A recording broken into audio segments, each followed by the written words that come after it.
Chapter 16. Connie arrived home to an ordeal of cross-questioning. Clifford had been out at tea time, had come in just before the storm, and where was her ladyship? Nobody knew.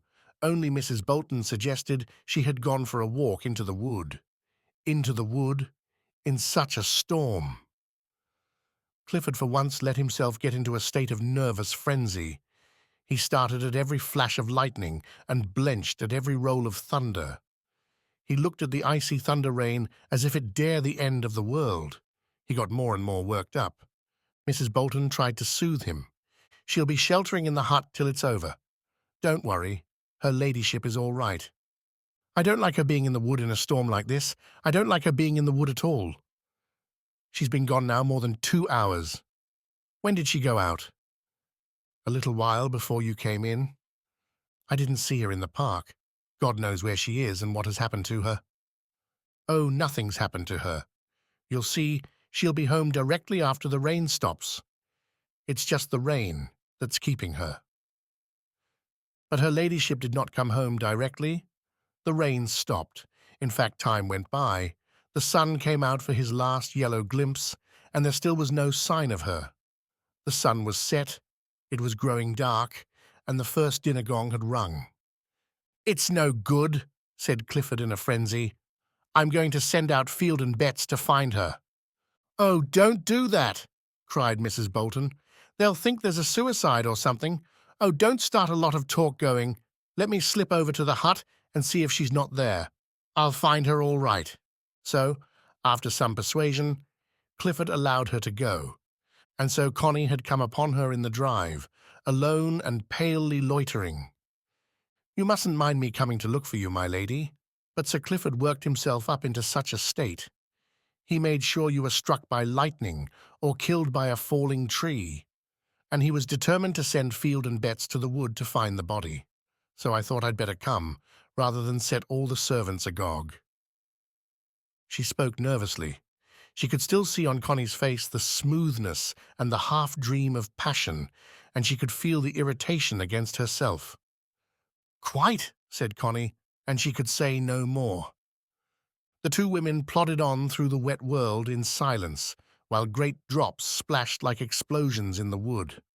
When they came to the park, Connie strode ahead, and Mrs. Bolton panted a little. She was getting plumper. "How foolish of Clifford to make a fuss," said Connie at length, angrily, really speaking to herself. "Oh, you know what men are. They like working themselves up, but he'll be all right as soon as he sees your ladyship." Connie was very angry that Mrs. Bolton knew her secret, for certainly she knew it. Suddenly Constance stood still on the path. "It's monstrous that I should have to be followed," she said, her eyes flashing.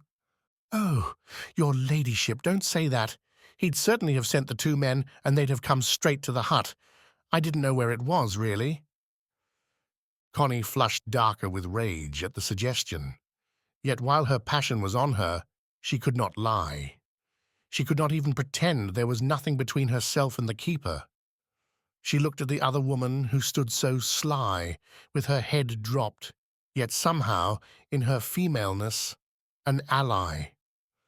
"Oh, well," she said, "if it is so, it is so. I don't mind." "Why, you're all right, my lady. You've only been sheltering in the hut. It's absolutely nothing." They went on to the house.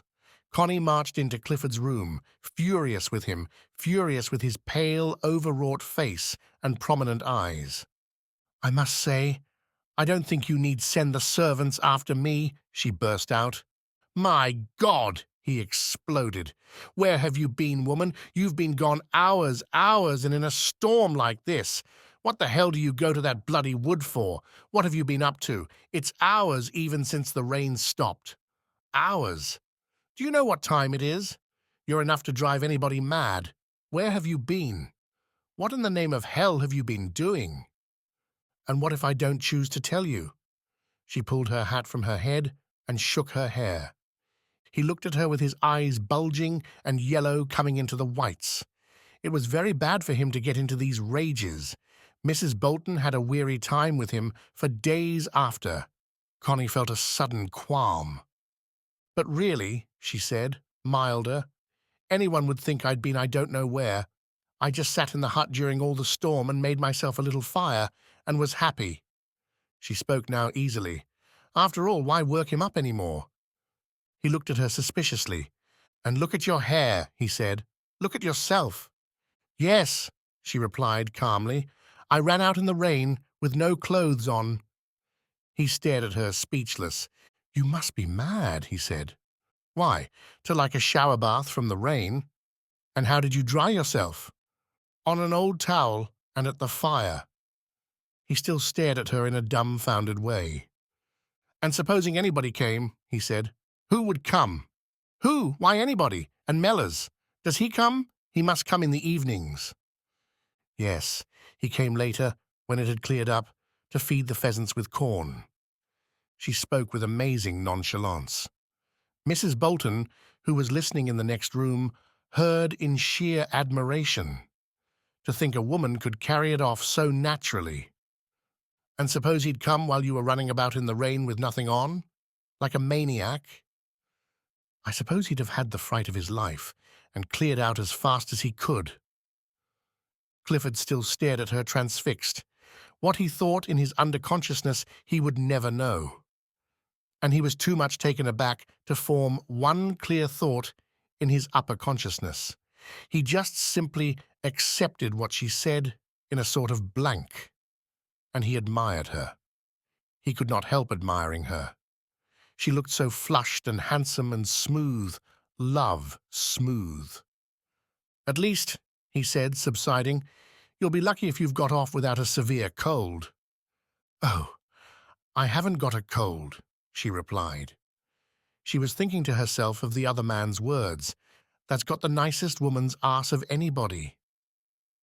She dearly wished she could tell Clifford that this had been said her during the famous thunderstorm.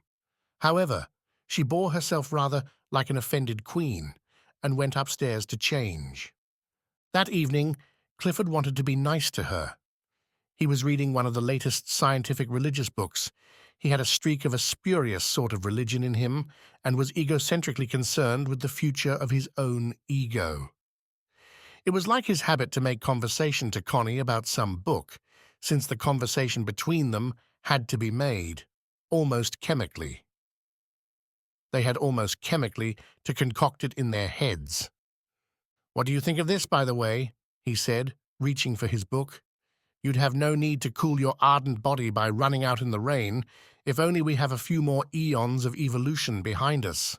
Ah, here it is. The universe shows us two aspects.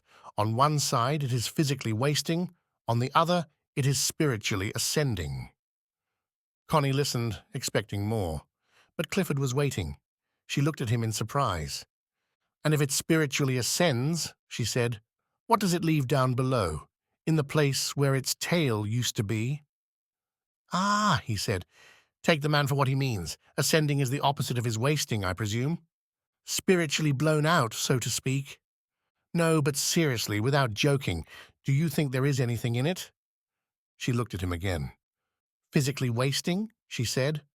"I see you getting fatter, and I'm not wasting myself. Do you think the sun is smaller than he used to be? He's not to me. And I suppose the apple Adam offered Eve wasn't really much bigger, if any, than one of our orange pippins. Do you think it was? Well, hear how he goes on. It is thus slowly passing, with a slowness inconceivable in our measures of time, to new creative conditions, amid which the physical world, as we at present know it, will be represented by a ripple barely to be distinguished from non-entity." She listened with a glisten of amusement. All sorts of improper things suggested themselves, but she only said, "What silly hocus-pocus," as if his little conceited consciousness could know what was happening as slowly as all that. It only means he's a physical failure on the earth, so he wants to make the whole universe a physical failure. Priggish little impertinence. "Oh, but listen, don't interrupt the great man's solemn words. The present type of order in the world has risen from an unimaginable part and will find its grave in an unimaginable future. There remains the inexhaustive realm of abstract forms, and creativity with its shifting character, ever determined afresh by its own creatures, and God, upon whose wisdom all forms of order depend. There, that's how he winds up. Connie sat listening contemptuously. He's spiritually blown out, she said. What a lot of stuff. Unimaginables and types of order in graves, and realms of abstract forms, and creativity with a shifty character, and God mixed up with forms of order. Why, it's idiotic. I must say, it is a little vaguely conglomerate, a mixture of gases, so to speak, said Clifford. Still, I think there is something in the idea that the universe is physically wasting and spiritually ascending. Do you? Then let it ascend, so long as it leaves me safely and solidly physically here below. Do you like your physique? He asked. I love it. And through her mind went the words, it's the nicest woman's arse as is. But that is really rather extraordinary because there's no denying it's an encumbrance. But then I suppose a woman doesn't take a supreme pleasure in the life of the mind. Supreme pleasure? She said, looking up at him.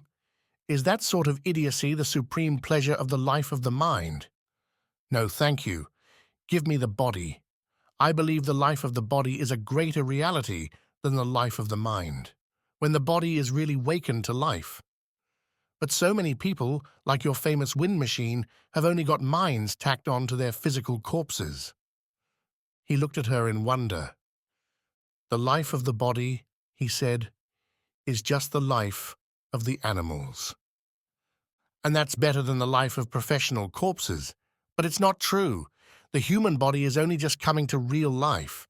With the Greeks, it gave a lovely flicker, then Plato and Aristotle killed it, and Jesus finished it off. But now the body is coming really to life. It is really rising from the tomb. And it will be a lovely, lovely life in the lovely universe. The life of the human body. My dear, you speak as if you were ushering it all in. True, you are going away on a holiday, but don't please be quite so indecently elated about it. Believe me, whatever God there is slowly eliminating the guts and alimentary system from the human being to evolve a higher, more spiritual being. Why should I believe you, Clifford, when I feel that whatever God there is has at last wakened up in my guts, as you call them, and is rippling so happily there, like dawn? Why should I believe you when I feel so very much the contrary? Oh, exactly. And what has caused this extraordinary change in you? Running out stark naked in the rain and playing Bacchante? Desire for sensation, or the anticipation of going to Venice? Both. Do you think it is horrid of me to be so thrilled at going off? She said. Rather horrid to show it so plainly. Then I'll hide it. Oh, don't trouble. You almost communicate a thrill to me. I almost feel that it is I who am going off. Well, why don't you come? We've gone over all that. And as a matter of fact, I suppose your greatest thrill comes from being able to say a temporary farewell to all this. Nothing so thrilling for the moment as goodbye to all. But every parting means a meeting elsewhere, and every meeting is a new bondage.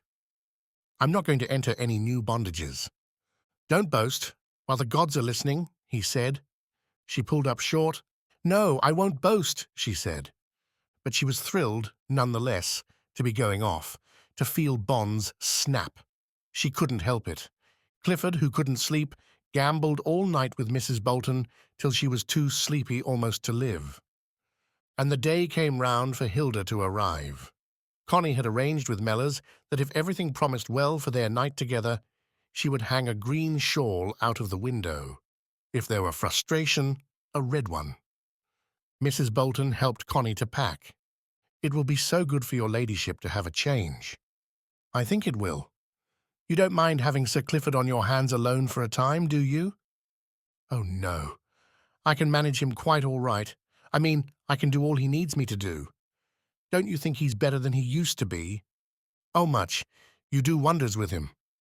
Do I, though? But men are all alike, just babies, and you have to flatter them and wheedle them and let them think they're having their own way. Don't you find it so, my lady? I'm afraid I haven't much experience. Connie paused in her occupation. Even your husband, did you have to manage him and wheedle him like a baby? She asked, looking at the other woman. Mrs. Bolton paused too. Well, she said, I had to do a good bit of coaxing with him too, but he always knew what I was after, I must say that, but he generally gave in to me. He was never the lord and master thing? No. At least there'd be a look in his eyes sometimes, and then I knew I'd got to give in, but usually he gave in to me. No, he was never lord and master, but neither was I. I knew when I could go no further with him, and then I gave in, though it cost me a good bit sometimes. And what if you had held out against him? Oh, I don't know. I never did. Even when he was in the wrong, if he was fixed, I gave in. You see, I never wanted to break what was between us, and if you really set your will against a man, that finishes it. If you care for a man, you have to give in to him once he's really determined. Whether you're in the right or not, you have to give in. Else you break something. But I must say, Ted, you give in to me sometimes when I was set on a thing and in the wrong. So I suppose it cuts both ways. And that's how you are with all your patients? Asked Connie. Oh, that's different. I don't care at all in the same way. I know what's good for them, or I try to, and then I just contrive to manage them for their own good. It's not like anybody as you're really fond of. It's quite different. Once you've been really fond of a man, you can be affectionate to almost any man, if he needs you at all. But it's not the same thing. You don't really care. I doubt once you've really cared if you can ever really care again. These words frightened Connie. Do you think one can only care once? She asked. Or never? Most women never care, never begin to. They don't know what it means, nor men either. But when I see a woman as cares, my heart stands still for her. And do you think men easily take offense? Yes, if you wound them on their pride. But aren't women the same? Only our two prides are a bit different. Connie pondered this. She began again to have some misgiving about her going away. After all, was she not giving her man the go-by, if only for a short time? And he knew it. That's why he was so queer and sarcastic still. The human existence is a good deal controlled by the machine of external circumstance. She was in the power of this machine. She couldn't extricate herself all in 5 minutes. She didn't even want to. Hilda arrived in good time on Thursday morning, in a nimble two-seater car with her suitcase strapped firmly behind. She looked as demure and maidenly as ever, but she had the same will of her own. She had the very hell of a will of her own, as her husband had found out. But the husband was now divorcing her. Yes, she even made it easy for him to do that, though she had no lover. For the time being, she was off men. She was very well content to be quite her own mistress, and mistress of her 2 children, whom she was going to bring up properly, whatever that may mean. Connie was only allowed a suitcase also, but she had sent on a trunk to her father, who was going by train. No use taking a car to Venice, and Italy much too hot to motor in July.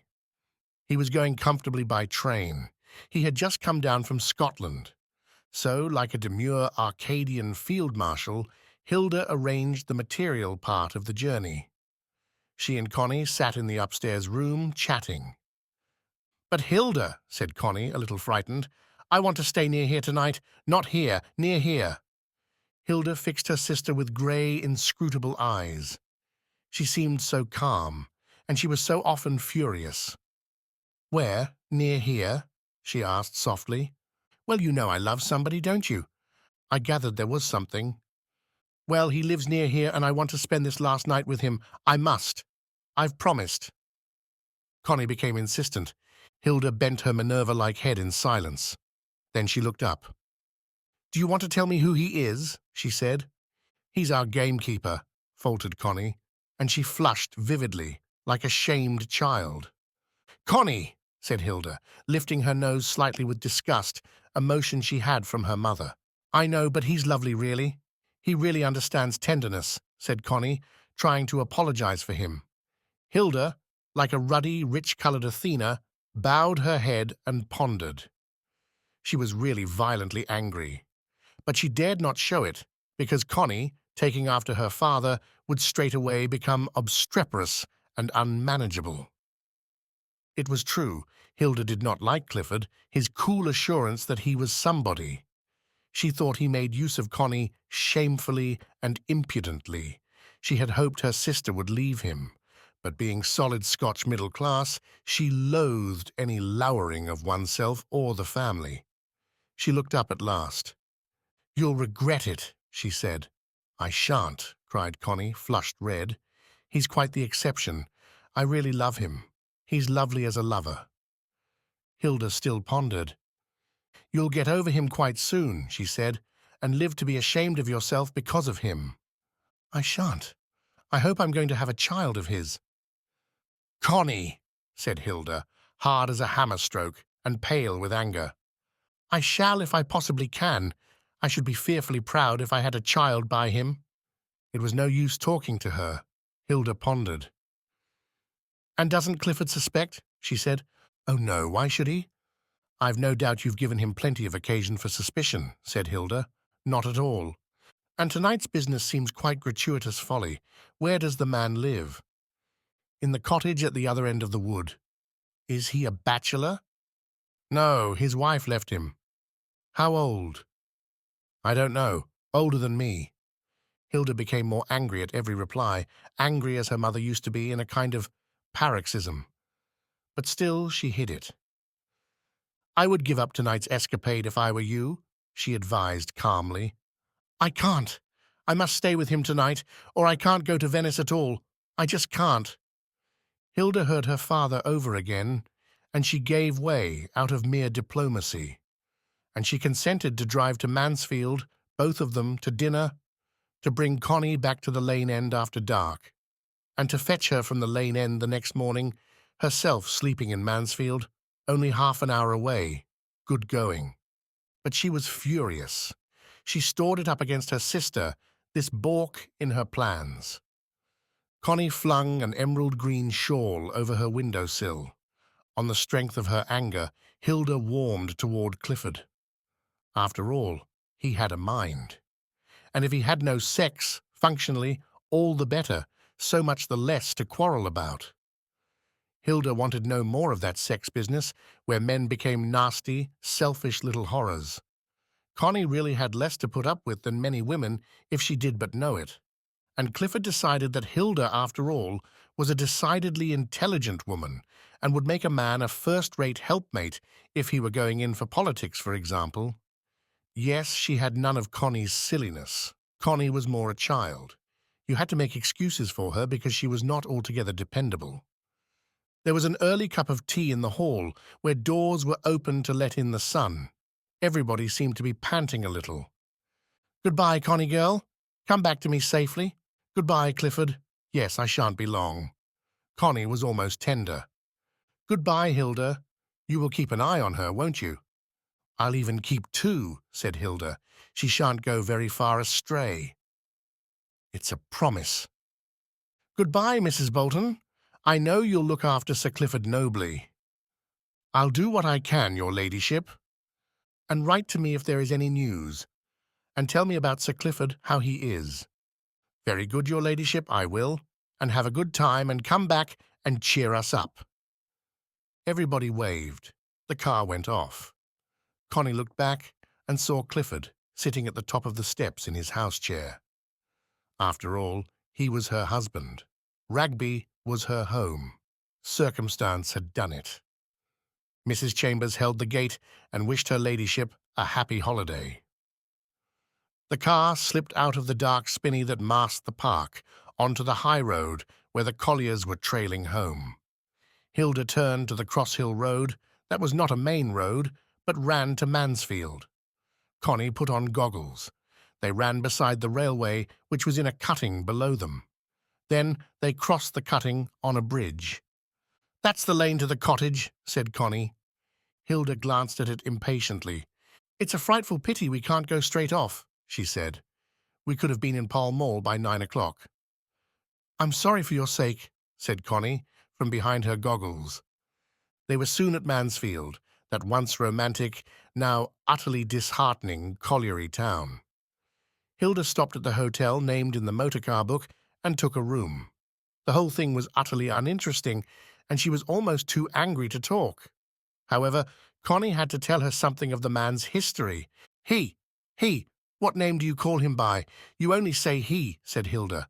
I've never called him by any name, nor he me, which is curious when you come to think of it, unless we say Lady Jane and John Thomas. But his name is Oliver Mellors. And how would you like to be Mrs. Oliver Mellors instead of Lady Chatterley? I'd love it. There was nothing to be done with Connie, and anyhow, if the man had been a lieutenant in the army in India for 4 or 5 years, he must be more or less presentable. Apparently he had character. Hilda began to relent a little. But you'll be through with him in a while, she said, and then you'll be ashamed of having been connected with him. One can't mix up with the working people. But you are such a socialist. You're always on the side of the working classes. I may be on their side in a political crisis, but being on their side makes me know how impossible it is to mix one's life with theirs, not out of snobbery, but just because the whole rhythm is different. Hilda had lived among the real political intellectuals, so she was disastrously unanswerable. The nondescript evening in the hotel dragged out, and at last they had a nondescript dinner. Then Connie slipped a few things into a little silk bag and combed her hair once more. After all, Hilda, she said, love can be wonderful when you feel you live and are in the very middle of creation. It was almost like bragging on her part. I suppose every mosquito feels the same, said Hilda. Do you think it does? How nice for it. The evening was wonderfully clear and long-lingering, even in the small town. It would be half light all night. With a face like a mask, from resentment, Hilda started her car again, and the two sped back on their traces, taking the other road through Bolsover. Connie wore her goggles and disguising cap, and she sat in silence. Because of Hilda's opposition, she was fiercely on the side of the man. She would stand by him through thick and thin. They had their headlights on by the time they passed Cross Hill, and the small lit-up train that chuffed past in the cutting made it seem like real night. Hilda had calculated the turn into the lane at the bridge end. She slowed up rather suddenly and swerved off the road, the lights glaring white into the grassy, overgrown lane. Connie looked out. She saw a shadowy figure, and she opened the door. "Here we are," she said softly. But Hilda had switched off the lights and was absorbed backing, making the turn. "Nothing on the bridge?" she asked shortly. "You're all right," said the man's voice. She backed onto the bridge, reversed, let the car run forwards a few yards along the road, then backed into the lane, under a wych elm tree, crushing the grass and bracken. Then all the lights went out. Connie stepped down. The man stood under the trees. "Did you wait long?" Connie asked. "Not so very," he replied.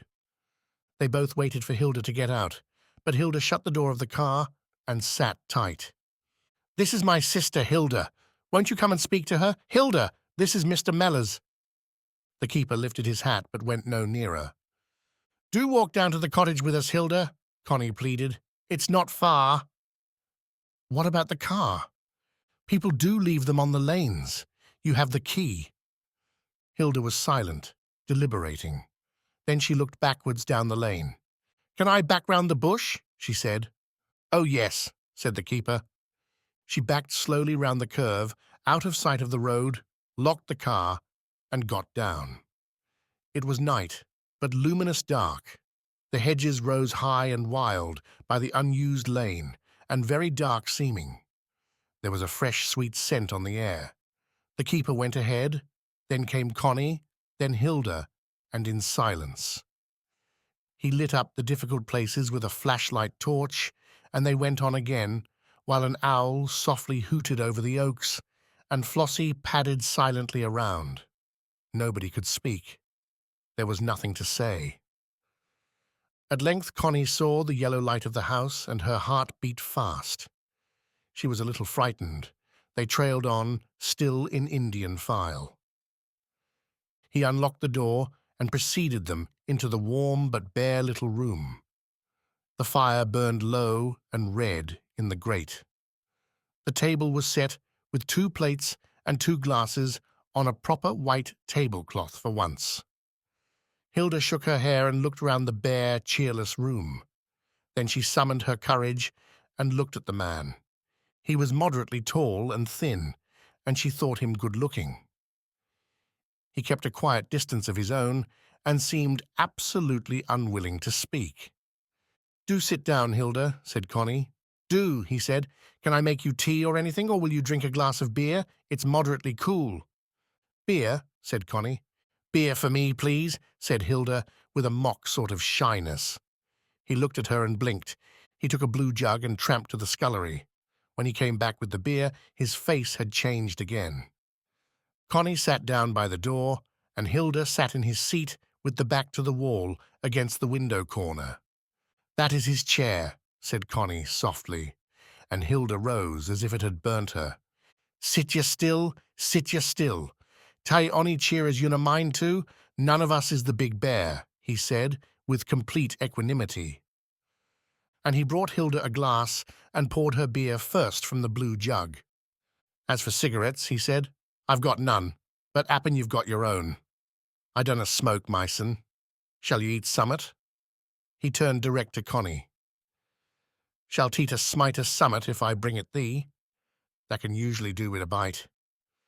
He spoke the vernacular with a curious calm assurance, as if he were the landlord of the inn. "What is there?" asked Connie, flushing. "Boiled ham, cheese, pickled walnuts, if you like dot dash dash nout much." "Yes," said Connie. "Won't you, Hilda?" Hilda looked up at him. "Why do you speak Yorkshire?" she said softly. That's non-Yorkshire, that's Derby." He looked back at her with that faint, distant grin. "Derby, then? Why do you speak Derby? You spoke natural English at first." "Did though? And can a change if I'm a mind to it? Nay, nay, let me talk Derby if it suits me, if you're nowt against it." "It sounds a little affected," said Hilda. "Aye, 'appen so, and up by Tevershall you'd sound affected." He looked again at her, with a queer, calculating distance along his cheekbone, as if to say, "Ye, and who are you?" He tramped away to the pantry for the food. The sisters sat in silence. He brought another plate and knife and fork. Then he said, "And if it's the same to you, I shall tie my coat off like I allers do." And he took off his coat and hung it on the peg, then sat down to table in his shirt sleeves, a shirt of thin, cream-coloured flannel. "Help yourselves," he said. "Help yourselves. Dunna wait for axin." He cut the bread, then sat motionless. Hilda felt, as Connie once used to, his power of silence and distance. She saw his smallish, sensitive, loose hand on the table. He was no simple working man, not he. He was acting. "Still," she said, as she took a little cheese, "it would be more natural if you spoke to us in normal English, not in vernacular." He looked at her, feeling her devil of a will. "Would it?" he said, in the normal English. "Would it? Would anything that was said between you and me be quite natural, unless you said you wished me to hell before your sister ever saw me again, and unless I said something almost as unpleasant back again? Would anything else be natural?" "Oh, yes," said Hilda. "Just good manners would be quite natural." "Second nature, so to speak," he said. Then he began to laugh. "Nay," he said, "I'm weary of manners. Let me be." Hilda was frankly baffled and furiously annoyed. After all, he might show that he realized he was being honored. Instead of which, with his play-acting and lordly airs, he seemed to think it was he who was conferring the honor. Just impudence. Poor misguided Connie in the man's clutches. The three ate in silence. Hilda looked to see what his table manners were like. She could not help realizing that he was instinctively much more delicate and well-bred than herself. She had a certain Scottish clumsiness, and moreover, he had all the quiet, self-contained assurance of the English, no loose edges. It would be very difficult to get the better of him. But neither would he get the better of her. "And do you really think," she said, a little more humanly, "it's worth the risk?" "Is what worth what risk?" "This escapade with my sister." He flickered his irritating grin. "You'll mourn Axa." Then he looked at Connie. "That comes of thine own accord, lass, doesn't her? It's non me as forces thee." Connie looked at Hilda. "I wish you wouldn't cavil, Hilda." "Naturally I don't want to, but someone has to think about things. You've got to have some sort of continuity in your life. You can't just go making a mess." There was a moment's pause. Continuity," he said. "And what by that? What continuity have you got i' your life? I thought you was getting divorced. What continuity's that? Continuity o' your own stubbornness? I can see that much. And what good's it going to do you? You'll be sick of your continuity afore you're a fat sight older. A stubborn woman and her own self-will. Aye, they make a fast continuity, they do. Thank heaven it isn't me as has got the handling of ye." "What right have you to speak like that to me?" said Hilda. "Right? What right have you to start harnessing other folks to your continuity? Leave folks to their own continuities." "My dear man, do you think I am concerned with you?" said Hilda softly. "Aye," he said. "You are, for it's a force put. You more or less my sister-in-law." "Still far from it, I assure you. Not a that far, I assure you. I've got my own sort of continuity back your life. Good as yours any day. And if your sister there comes to me for a bit of cunt and tenderness, she knows what she's after. She's been in my bed afore, which you haven't, thank the Lord, with your continuity." There was a dead pause before he added, I don't wear me breeches arse forrads, and if I get a windfall, I thank my stars. A man gets a lot of enjoyment out of that lass there, which is more than anybody gets out of the likes of you, which is a pity, for you might have been a good apple, 'stead of a handsome crab. Women like you needs proper grafting." He was looking at her with an odd, flickering smile, faintly sensual and appreciative. "And men like you," she said, "ought to be segregated, justifying their own vulgarity and selfish lust." "Aye, ma'am. It's a mercy there's a few men left like me. But you deserve what you get, to be left severely alone." Hilda had risen and gone to the door. He rose and took his coat from the peg. "I can find my way quite well alone," she said. "I doubt you can't," he replied easily. They tramped in ridiculous file down the lane again, in silence. An owl still hooted. He knew he ought to shoot it. The car stood untouched, a little dewy. Hilda got in and started the engine. The other two waited. "All I mean," she said from her entrenchment, "is that I doubt if you'll find it's been worth it, either of you."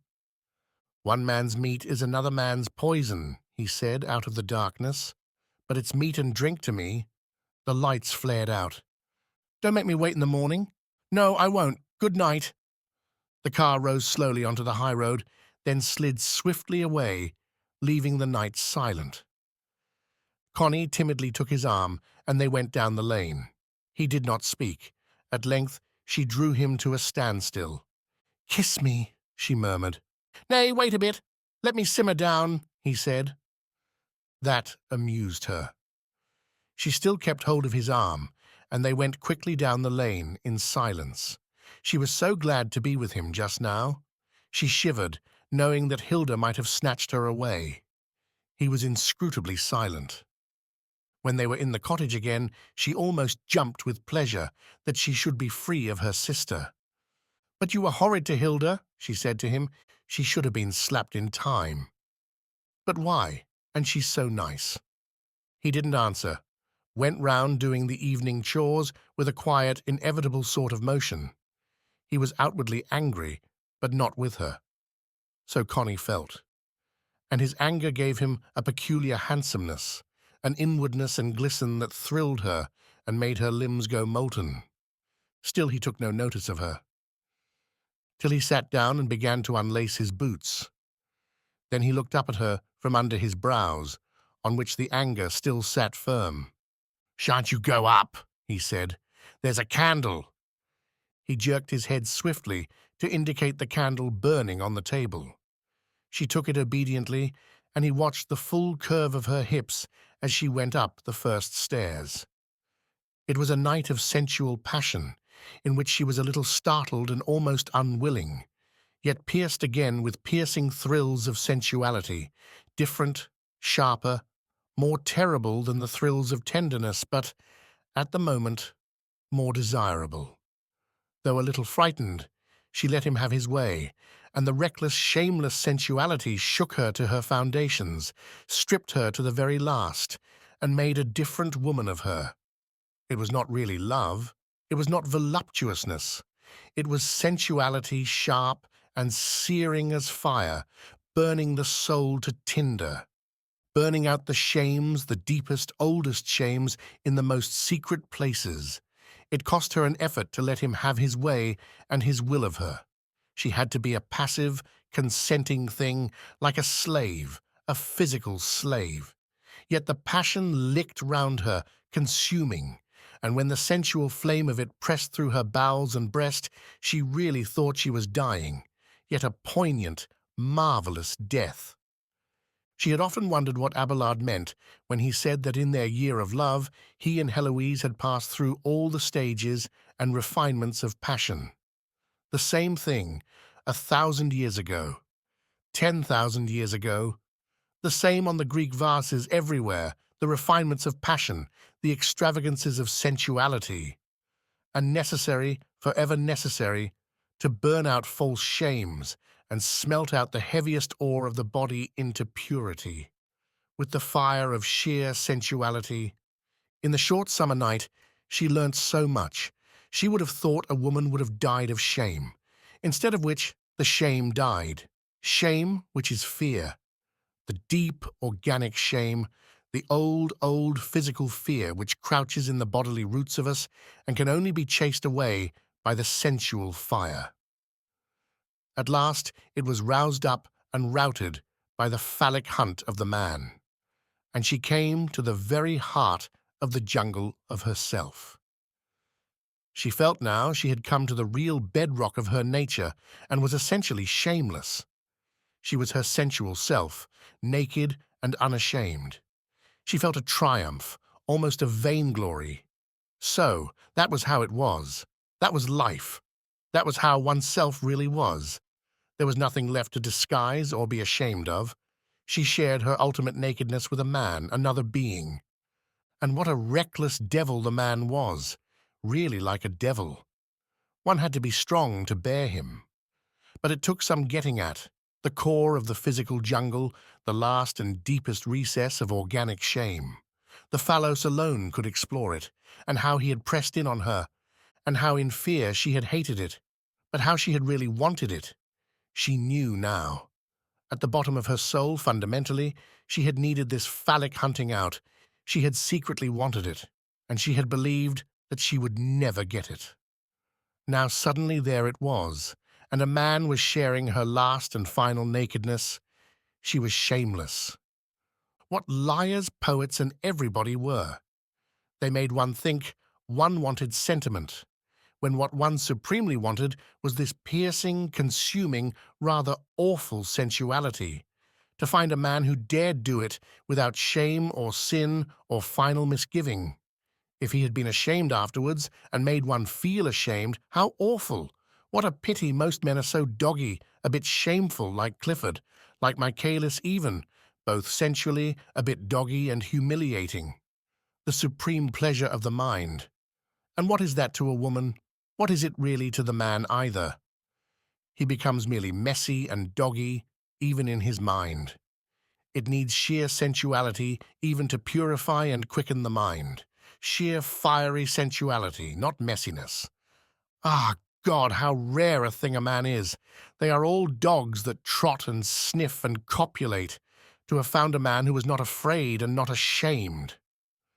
She looked at him now, sleeping so like a wild animal asleep, gone, gone in the remoteness of it. She nestled down, not to be away from him, till his rousing waked her completely. He was sitting up in bed, looking down at her. She saw her own nakedness in his eyes, immediate knowledge of her, and the fluid, male knowledge of herself seemed to flow to her from his eyes and wrap her voluptuously. Oh, how voluptuous and lovely it was to have limbs and body half asleep, heavy and suffused with passion. "Is it time to wake up?" she said. 6:30. She had to be at the lane end at 8. Always, always, always this compulsion on one. "I might make the breakfast and bring it up here. Should I?" he said. "Oh, yes." Flossie whimpered gently below. He got up and threw off his pajamas and rubbed himself with a towel. When the human being is full of courage and full of life, how beautiful it is. So she thought, as she watched him in silence. "Draw the curtain, will you?" The sun was shining already on the tender green leaves of morning, and the woods stood bluey fresh in the nearness.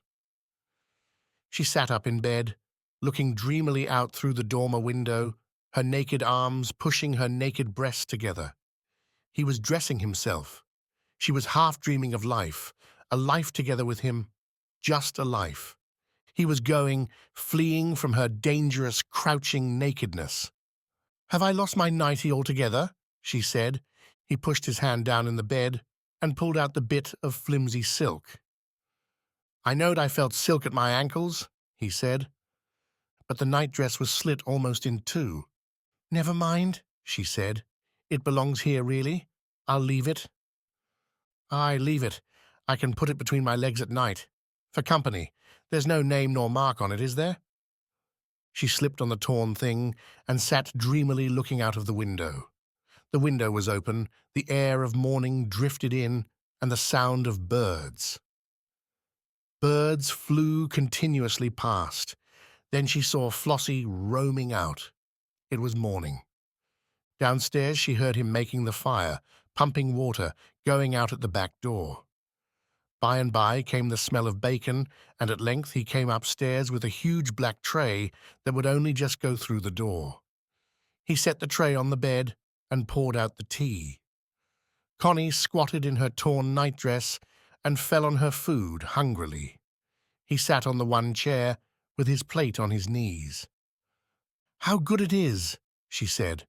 "How nice to have breakfast together." He ate in silence, his mind on the time that was quickly passing. That made her remember. "Oh, how I wish I could stay here with you and Ragby were a million miles away. It's Ragby I'm going away from, really. You know that, don't you?" "Aye." "And you promise we will live together and have a life together, you and me. You promise me, don't you?" "Aye, when we can." "Yes, and we will, won't we?" She leaned over, making the tea spill, catching his wrist. "Aye," he said, tidying up the tea. "We can't possibly not live together now, can we?" she said appealingly. He looked up at her with his flickering grin. "No," he said. "Only you've got to start in 25 minutes. "Have I?" she cried.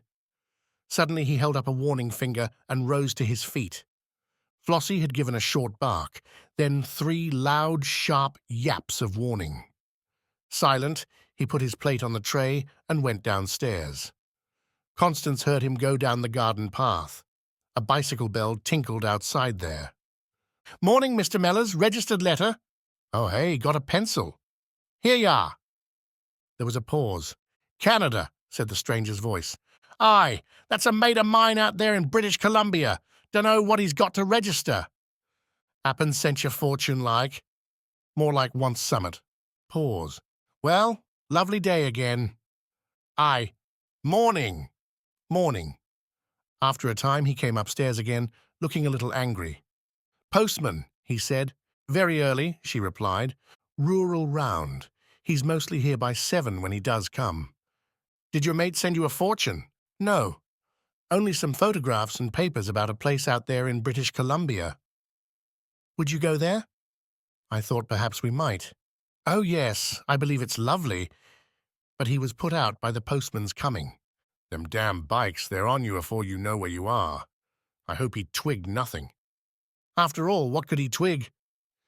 You must get up now and get ready. I'm just going to look round outside. She saw him go reconnoitering into the lane, with dog and gun.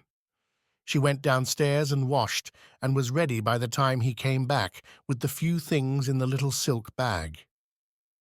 He locked up, and they set off, but through the wood, not down the lane. He was being wary. "Don't you think one lives for times like last night?" she said to him. "Aye, but there's the rest of times to think on," he replied, rather short.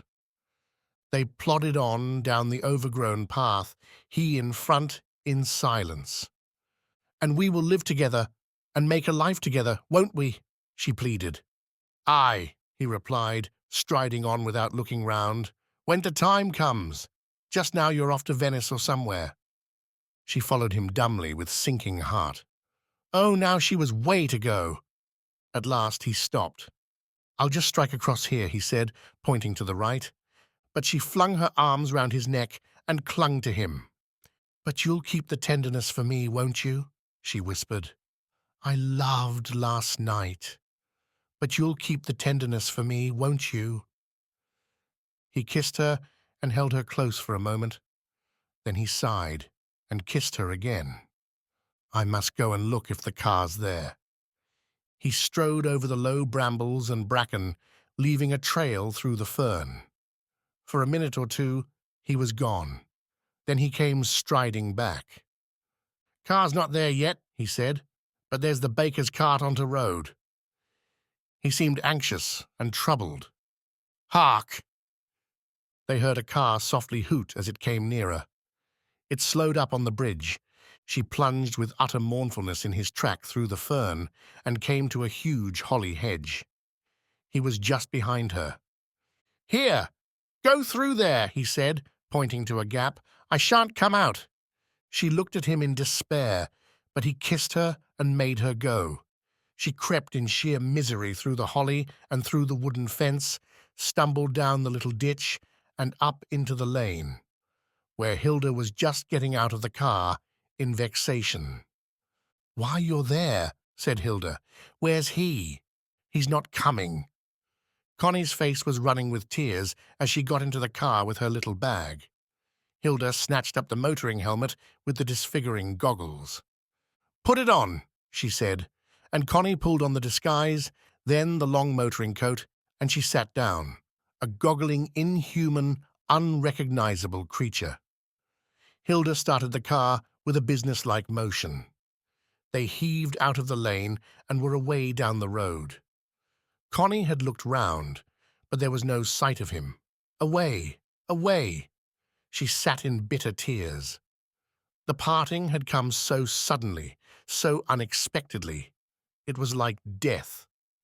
"Thank goodness you'll be away from him for some time," said Hilda, turning to avoid Cross Hill Village. Chapter 17. "You see, Hilda," said Connie after lunch when they were nearing London, "you have never known either real tenderness or real sensuality, and if you do know them with the same person, it makes a great difference." "For mercy's sake, don't brag about your experiences," said Hilda. "I've never met the man yet who was capable of intimacy with a woman, giving himself up to her. That was what I wanted. I'm not keen on their self-satisfied tenderness and their sensuality. I'm not content to be any man's little petsy-wetsy, nor his chair a placer either. I wanted a complete intimacy, and I didn't get it. That's enough for me." Connie pondered this. Complete intimacy. She supposed that meant revealing everything concerning yourself to the other person, and his revealing everything concerning himself. But that was a bore. And all that weary self-consciousness between a man and a woman, a disease. "I think you're too conscious of yourself all the time, with everybody," she said to her sister. "I hope at least I haven't a slave nature," said Hilda. "But perhaps you have," Perhaps you are a slave to your own idea of yourself." Hilda drove in silence for some time after this piece of unheard-of insolence from that chit Connie. "At least I'm not a slave to somebody else's idea of me, and the somebody else a servant of my husband's," she retorted at last in crude anger. "You see, it's not so," said Connie calmly. She had always let herself be dominated by her elder sister. Now, though somewhere inside herself she was weeping, she was free of the dominion of other women. Ah, that in itself was a relief, like being given another life, to be free of the strange dominion and obsession of other women. How awful they were, women! She was glad to be with her father, whose favourite she had always been. She and Hilda stayed in a little hotel off Pall Mall, and Sir Malcolm was in his club. But he took his daughters out in the evening, and they liked going with him. He was still handsome and robust, though just a little afraid of the new world that had sprung up around him. He had got a second wife in Scotland, younger than himself and richer, but he had as many holidays away from her as possible, just as with his first wife. Connie sat next to him at the opera. He was moderately stout and had stout thighs, but they were still strong and well knit, the thighs of a healthy man who had taken his pleasure in life.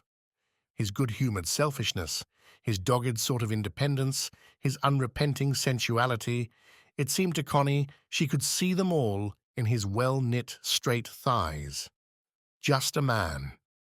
And now becoming an old man, which is sad, because in his strong, thick male legs there was none of the alert sensitiveness and power of tenderness which is the very essence of youth, that which never dies. Once it is there. Connie woke up to the existence of legs.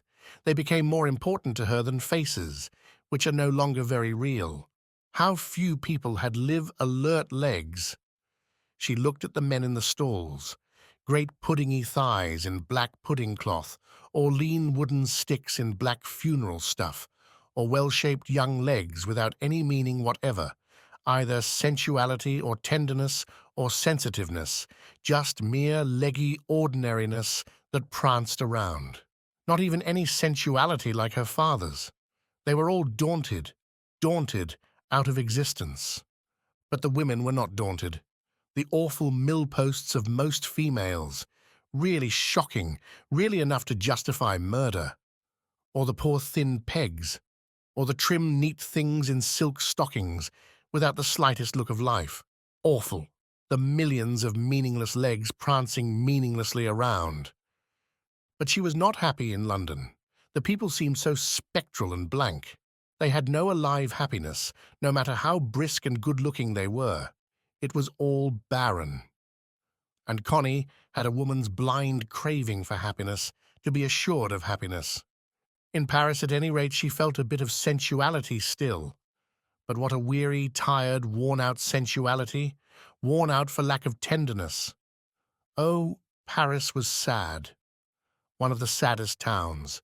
Weary of its now mechanical sensuality, weary of the tension of money, money, weary even of resentment and conceit, just weary to death, and still not sufficiently Americanized or Londonized to hide the weariness under a mechanical jig. Ah, these manly he-men, these flaneurs, the oglers, these eaters of good dinners. How weary they were, weary, worn out for lack of a little tenderness, given and taken. The efficient, sometimes charming women knew a thing or two about the sensual realities. They had that pull over their jigging English sisters, but they knew even less of tenderness. Dry, with the endless dry tension of will, they too were wearing out. The human world was just getting worn out. Perhaps it would turn fiercely destructive, a sort of anarchy. Clifford and his conservative anarchy, perhaps it wouldn't be conservative much longer. Perhaps it would develop into a very radical anarchy. Connie found herself shrinking and afraid of the world. Sometimes she was happy for a little while in the boulevard or in the Bois or the Luxembourg Gardens. But already Paris was full of Americans and English, strange Americans in the oddest uniforms, and the usual dreary English that are so hopeless abroad. She was glad to drive on. It was suddenly hot weather, so Hilda was going through Switzerland and over the Brenner, then through the Dolomites down to Venice. Hilda loved all the managing and the driving and being mistress of the show. Connie was quite content to keep quiet, and the trip was really quite nice. Only Connie kept saying to herself, "Why don't I really care? Why am I never really thrilled? How awful that I don't really care about the landscape anymore, but I don't. It's rather awful. I'm like St. Bernard, who could sail down the lake of Lucerne without ever noticing that there were even mountain and green water. I just don't care for landscape anymore. Why should one stare at it? Why should one? I refuse to." No, she found nothing vital in France or Switzerland or the Tyrol or Italy. She just was carted through it all. And it was all less real than Rugby. Less real than the awful Rugby. She felt she didn't care if she never saw France or Switzerland or Italy again. They'd keep. Rugby was more real. As for people, people were all alike, with very little difference. They all wanted to get money out of you, or, if they were travellers, they wanted to get enjoyment, perforce, like squeezing blood out of a stone. Poor mountains, poor landscape. It all had to be squeezed and squeezed and squeezed again, to provide a thrill, to provide enjoyment. What did people mean with their simply determined enjoying of themselves? "No," said Connie to herself, "I'd rather be at Rugby, where I can go about and be still, and not stare at anything or do any performing of any sort. This tourist performance of enjoying oneself is too hopelessly humiliating. It's such a failure." She wanted to go back to Rugby, even to Clifford, even to poor crippled Clifford. He wasn't such a fool as this swarming holidaying lot anyhow. But in her inner consciousness, she was keeping touch with the other man. She mustn't let her connection with him go. Oh, she mustn't let it go, or she was lost. Lost utterly in this world of riff-raffy, expensive people and joy-hogs. Oh, the joy-hogs. Oh, enjoying oneself. Another modern form of sickness. They left the car in Mestre, in a garage, and took the regular steamer over to Venice. It was a lovely summer afternoon. The shallow lagoon rippled. The full sunshine made Venice, turning its back to them across the water, look dim. At the station quay, they changed to a gondola, giving the man the address. He was a regular gondolier in a white and blue blouse, not very good-looking, not at all impressive. "Yes, the Villa Esmeralda. Yes, I know it. I have been the gondolier for a gentleman there, but a fair distance out." He seemed a rather childish, impetuous fellow. He rode with a certain exaggerated impetuosity through the dark side canals with the horrible, slimy green walls, the canals that go through the poorer quarters, where the washing hangs high up on ropes, and there is a slight or strong odour of sewage. But at last he came to one of the open canals with pavement on either side and looping bridges that run straight at right angles to the Grand Canal. The two women sat under the little awning. The man was perched above, behind them. "Are the signorines staying long at the Villa Esmeralda?" he asked, rowing easy and wiping his perspiring face with a white and blue handkerchief. "Some 20 days. We are both married ladies," said Hilda, in her curious hushed voice that made her Italian sound so foreign. "Ah, 20 days," said the man. There was a pause, after which he asked, "Do the signore want a gondolier for the 20 days or so that they will stay at the Villa Esmeralda, or by the day, or by the week?" Connie and Hilda considered. In Venice, it is always preferable to have one's own gondola, as it is preferable to have one's own car on land. "What is there at the villa? What boats?" "There is a motor launch, also a gondola, but—" The but meant, "They won't be your property." "How much do you charge?" It was about 30 shillings a day, or £10 a week. "Is that the regular price?" asked Hilda. "Less, signora, less. The regular price." The sisters considered. "Well," said Hilda, "come tomorrow morning and we will arrange it. What is your name?"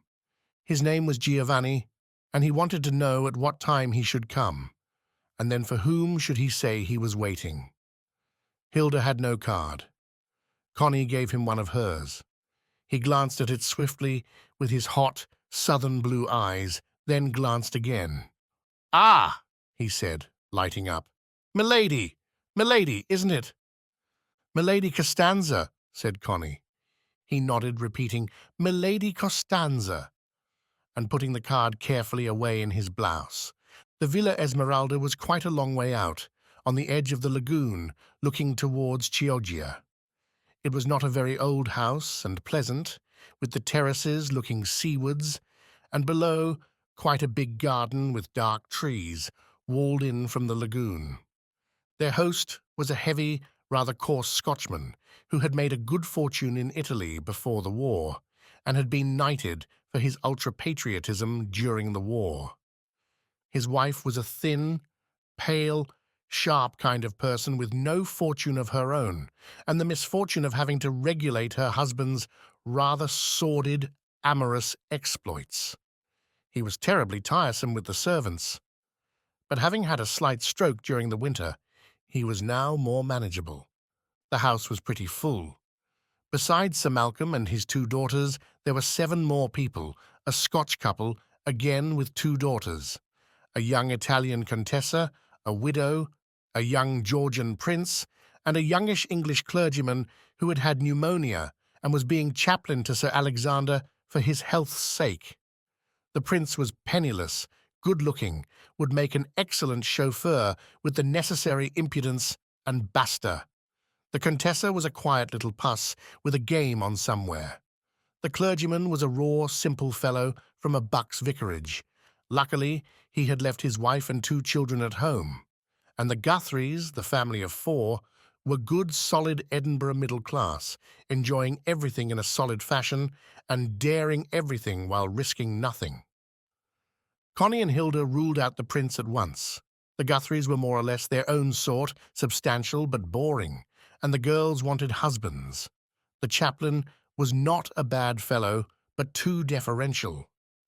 Sir Alexander, after his slight stroke, had a terrible heaviness, his joviality, but he was still thrilled at the presence of so many handsome young women.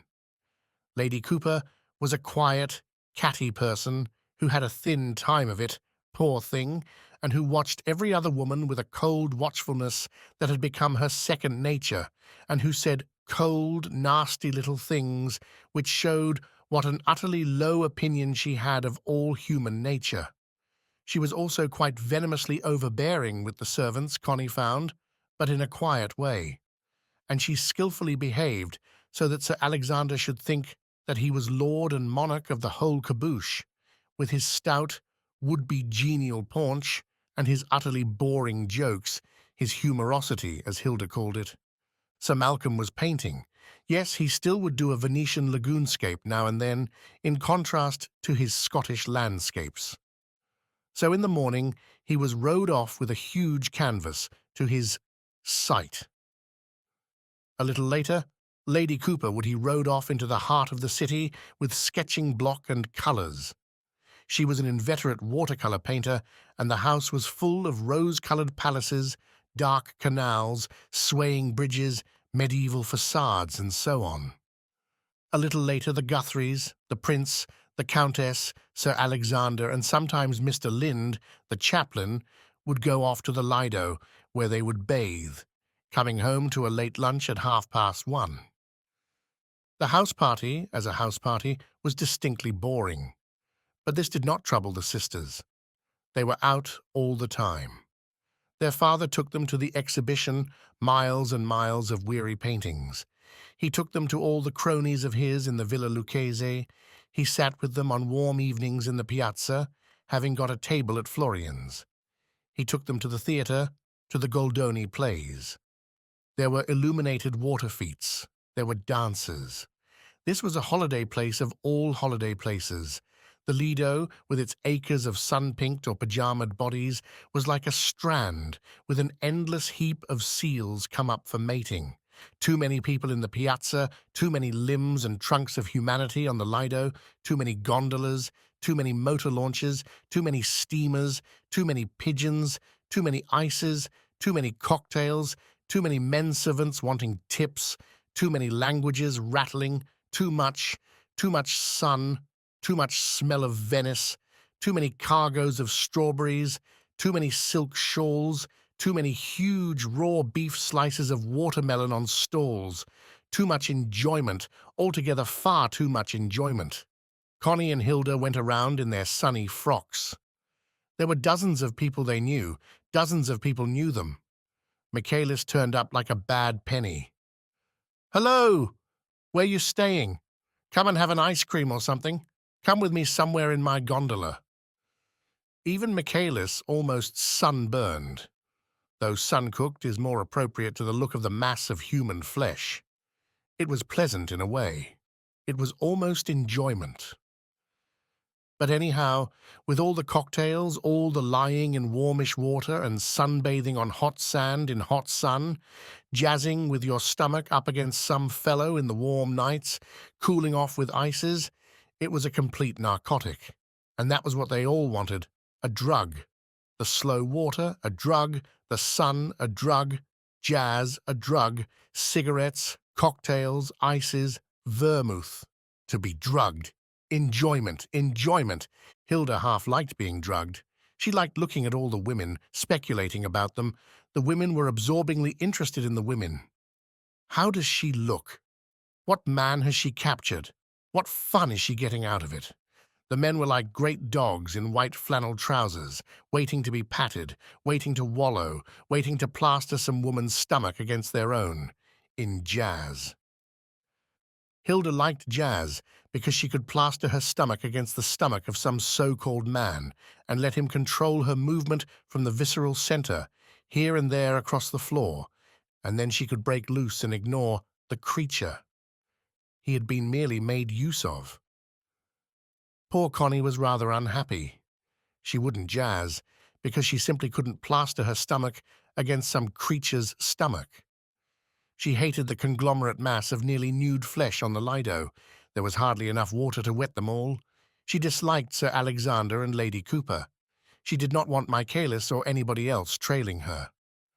The happiest times were when she got Hilda to go with her away across the lagoon, far across to some lonely shingle bank where they could bathe quite alone, the gondola remaining on the inner side of the reef.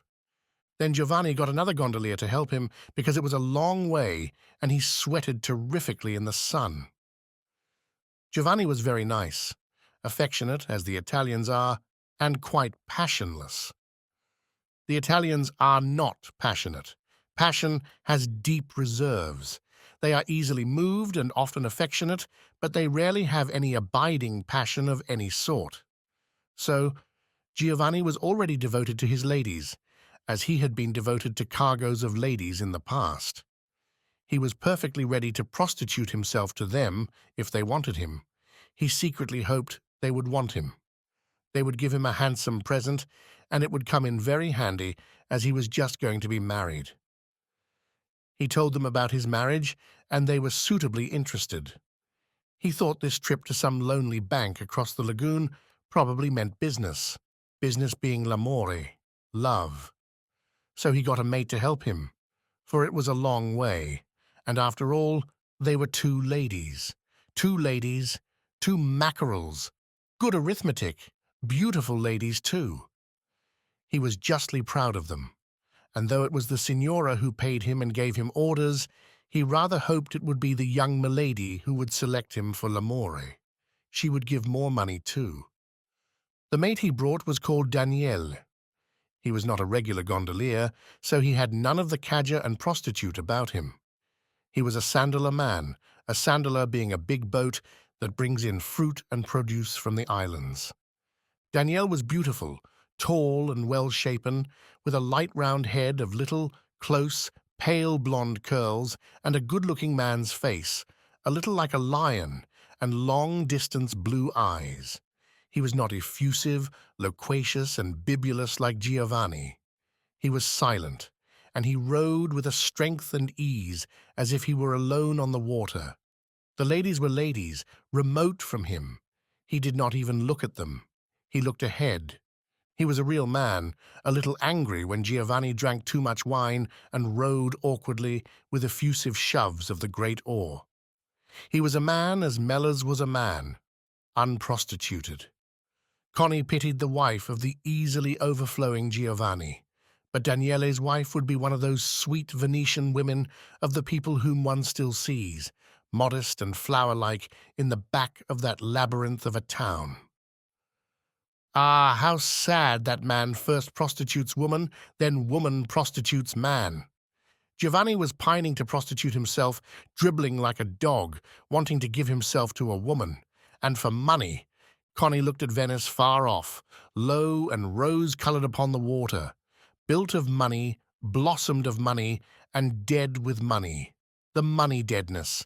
Money, money, money, prostitution, and deadness. Yet Daniele was still a man capable of a man's free allegiance. He did not wear the gondolier's blouse, only the knitted blue jersey. He was a little wild, uncouth, and proud. So he was hireling to the rather doggy Giovanni, who was hireling again to two women. So it is. When Jesus refused the devil's money, he left the devil like a Jewish banker, master of the whole situation. Connie would come home from the blazing light of the lagoon in a kind of stupor to find letters from home. Clifford wrote regularly. He wrote very good letters. They might all have been printed in a book. And for this reason, Connie found them not very interesting. She lived in the stupor of the light of the lagoon, the lapping saltiness of the water, the space, the emptiness, the nothingness. But health, health, complete stupor of health. It was gratifying, and she was lulled away in it, not caring for anything. Besides, she was pregnant. She knew now. So the stupor of sunlight and lagoon salt and sea bathing and lying on shingle and finding shells and drifting away in a gondola was completed by the pregnancy inside her, another fullness of health, satisfying and stupefying. She had been at Venice a fortnight, and she was to stay another 10 days or a fortnight. The sunshine blazed over any count of time, and the fullness of physical health made forgetfulness complete. She was in a sort of stupor of well-being, from which a letter of Clifford roused her. We too have had our mild local excitement. It appears the truant wife of Mellors, the keeper, turned up at the cottage and found herself unwelcome. He packed her off and locked the door. Report has it, however, that when he returned from the wood, he found the no longer fair lady firmly established in his bed, in puris naturalibus, or one should say, in impurus naturalibus. She had broken a window and got in that way. Unable to evict the somewhat man-handled Venus from his couch, he beat a retreat and retired, it is said, to his mother's house in Tevershall. Meanwhile, the Venus of Stack's Gate is established in the cottage, which she claims is her home, and Apollo apparently is domiciled in Tevershall. I repeat this from hearsay, as Mellors has not come to me personally. I had this particular bit of local garbage from our garbage bird, our ibis, our scavenging turkey buzzard, Mrs. Bolton. I would not have repeated it, had she not exclaimed, "Her ladyship will go no more to the wood if that woman's going to be about. I like your picture of Sir Malcolm striding into the sea, with white hair blowing and pink flesh glowing. I envy you that sun. Here it rains. But I don't envy Sir Malcolm his inveterate mortal carnality. However, it suits his age. Apparently one grows more carnal and more mortal as one grows older. Only youth has a taste of immortality." This news affected Connie in her state of semi-stupefied well-being, with vexation amounting to exasperation. Now she had got to be bothered by that beast of a woman. Now she must start and fret. She had no letter from Mellors. They had agreed not to write at all, but now she wanted to hear from him personally. After all, he was the father of the child that was coming. Let him write. But how hateful. Now everything was messed up. How foul those low people were. How nice it was here, in the sunshine and the indolence, compared to that dismal mess of that English Midlands. After all, a clear sky was almost the most important thing in life. She did not mention the fact of her pregnancy, even to Hilda. She wrote to Mrs. Bolton for exact information. Duncan Forbes, an artist friend of theirs, had arrived at the Villa Esmeralda, coming north from Rome. Now he made a third in the gondola, and he bathed with them across the lagoon, and was their escort. A quiet, almost taciturn young man, very advanced in his art. She had a letter from Mrs. Bolton. "You will be pleased, I am sure, my lady, when you see Sir Clifford. He's looking quite blooming and working very hard and very hopeful. Of course, he is looking forward to seeing you among us again. It is a dull house without my lady, and we shall all welcome her presence among us once more. About Mr. Mellors, I don't know how much Sir Clifford told you. It seems his wife came back all of a sudden one afternoon, and he found her sitting on the doorstep when he came in from the wood. She said she was come back to him and wanted to live with him again, as she was his legal wife, and he wasn't going to divorce her. But he wouldn't have anything to do with her, and wouldn't let her in the house, and did not go in himself. He went back into the wood without ever opening the door. But when he came back after dark, he found the house broken into, so he went upstairs to see what she'd done, and he found her in bed without a rag on her. He offered her money, but she said she was his wife and he must take her back. I don't know what sort of a scene they had. His mother told me about it. She's terribly upset. Well, he told her he'd die rather than ever live with her again. So he took his things and went straight to his mother's on Tevershall Hill. He stopped the night and went to the wood next day through the park, never going near the cottage. It seems he never saw his wife that day. But the day after, she was at her brother Dan's at Beggarly, swearing and carrying on, saying she was his legal wife, and that he'd been having women at the cottage because she'd found a scent bottle in his drawer and gold-tipped cigarette ends on the ash heap. And I don't know what all. Then it seems the postman Fred Kirk says he heard somebody talking in Mr. Mellors' bedroom early one morning, and a motor car had been in the lane. Mr. Mellors stayed on with his mother and went to the wood through the park, and it seems she stayed on at the cottage. Well, there was no end of talk, so at last Mr. Mellors and Tom Phillips went to the cottage and fetched away most of the furniture and bedding and unscrewed the handle of the pump, so she was forced to go. But instead of going back to Stacksgate, she went and lodged with that Mrs. Swain at Beggarly, because her brother Dan's wife wouldn't have her. And she kept going to old Mrs. Mellors' house to catch him, and she began swearing he'd got in bed with her in the cottage, and she went to a lawyer to make him pay her an allowance. She's grown heavy and more common than ever and as strong as a bull. And she goes about saying the most awful things about him, how he has women at the cottage and how he behaved to her when they were married, the low, beastly things he did to her, and I don't know what all. I'm sure it's awful, the mischief a woman can do once she starts talking, and no matter how low she may be, there'll be some as will believe her, and some of the dirt will stick. I'm sure the way she makes out that Mr. Mellors was one of those low, beastly men with women is simply shocking, and people are only too ready to believe things against anybody, especially things like that. She declared she'll never leave him alone while he lives. Though what I say is, if he was so beastly to her, why is she so anxious to go back to him? But of course she's coming near her change of life, for she's years older than he is. And these common, violent women always go partly insane when the change of life comes upon them. This was a nasty blow to Connie. Here she was, sure as life, coming in for her share of the lowness and dirt. She felt angry with him for not having got clear of a Bertha Coutts, nay, for ever having married her. Perhaps he had a certain hankering after lowness. Connie remembered the last night she had spent with him and shivered. He had known all that sensuality, even with a Bertha Coutts. It was really rather disgusting. It would be well to be rid of him, clear of him altogether. He was perhaps really common, really low. She had a revulsion against the whole affair, and almost envied the Guthrie girls their gawky inexperience and crude maidenliness. And she now dreaded the thought that anybody would know about herself and the keeper. How unspeakably humiliating. She was weary, afraid, and felt a craving for utter respectability, even for the vulgar and deadening respectability of the Guthrie girls. If Clifford knew about her affair, how unspeakably humiliating. She was afraid, terrified of society and its unclean bite. She almost wished she could get rid of the child again and be quite clear.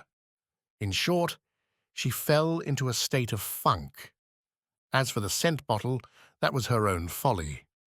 She had not been able to refrain from perfuming his 1 or 2 handkerchiefs and his shirts in the drawer, just out of childishness, and she had left a little bottle of Coty's wood violet perfume, half empty, among his things. She wanted him to remember her in the perfume.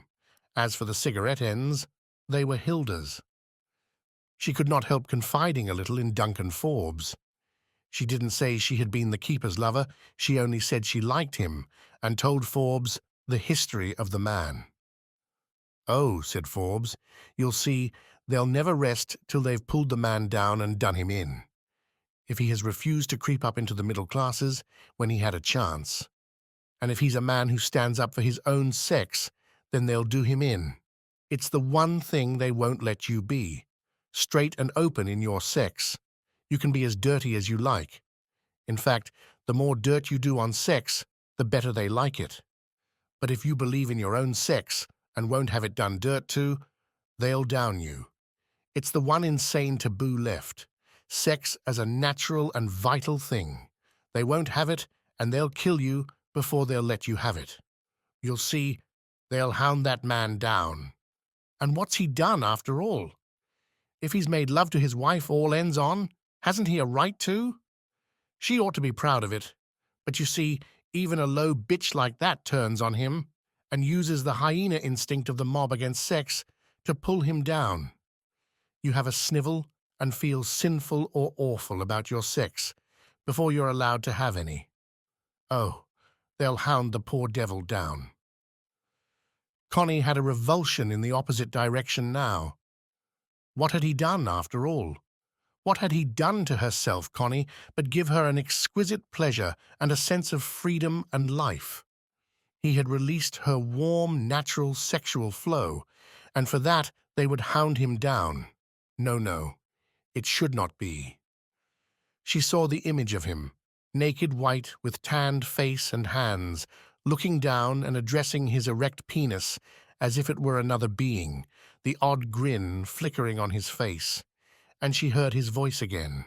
"Thah's got the nicest woman's arse of anybody." And she felt his hand, warmly and softly closing over her tail again, over her secret places, like a benediction.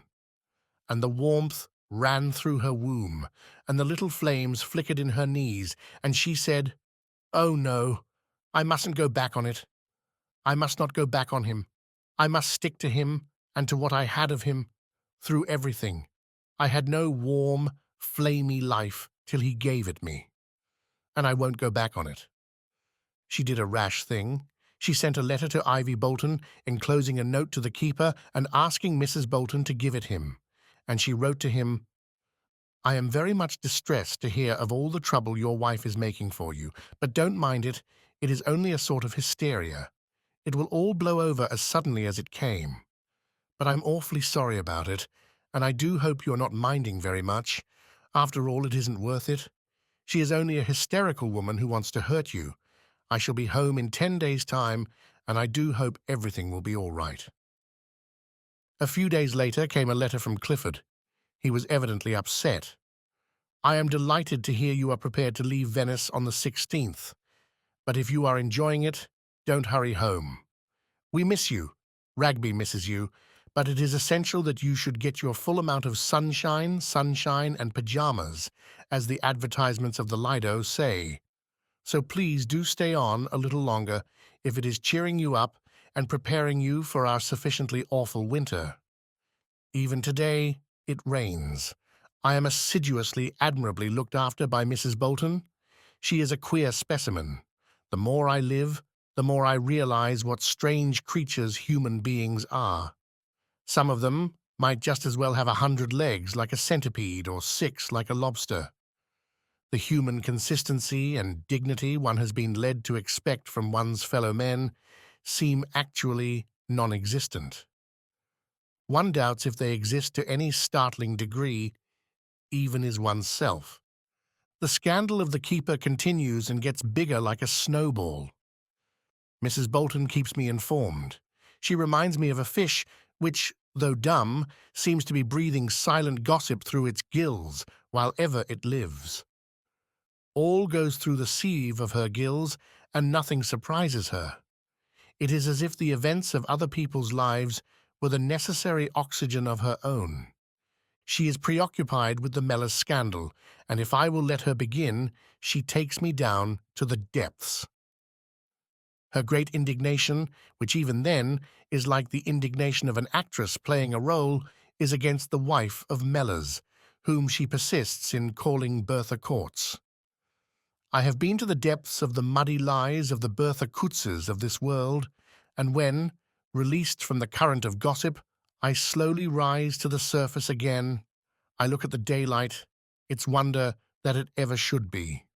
It seems to me absolutely true that our world, which appears to us the surface of all things, is really the bottom of a deep ocean.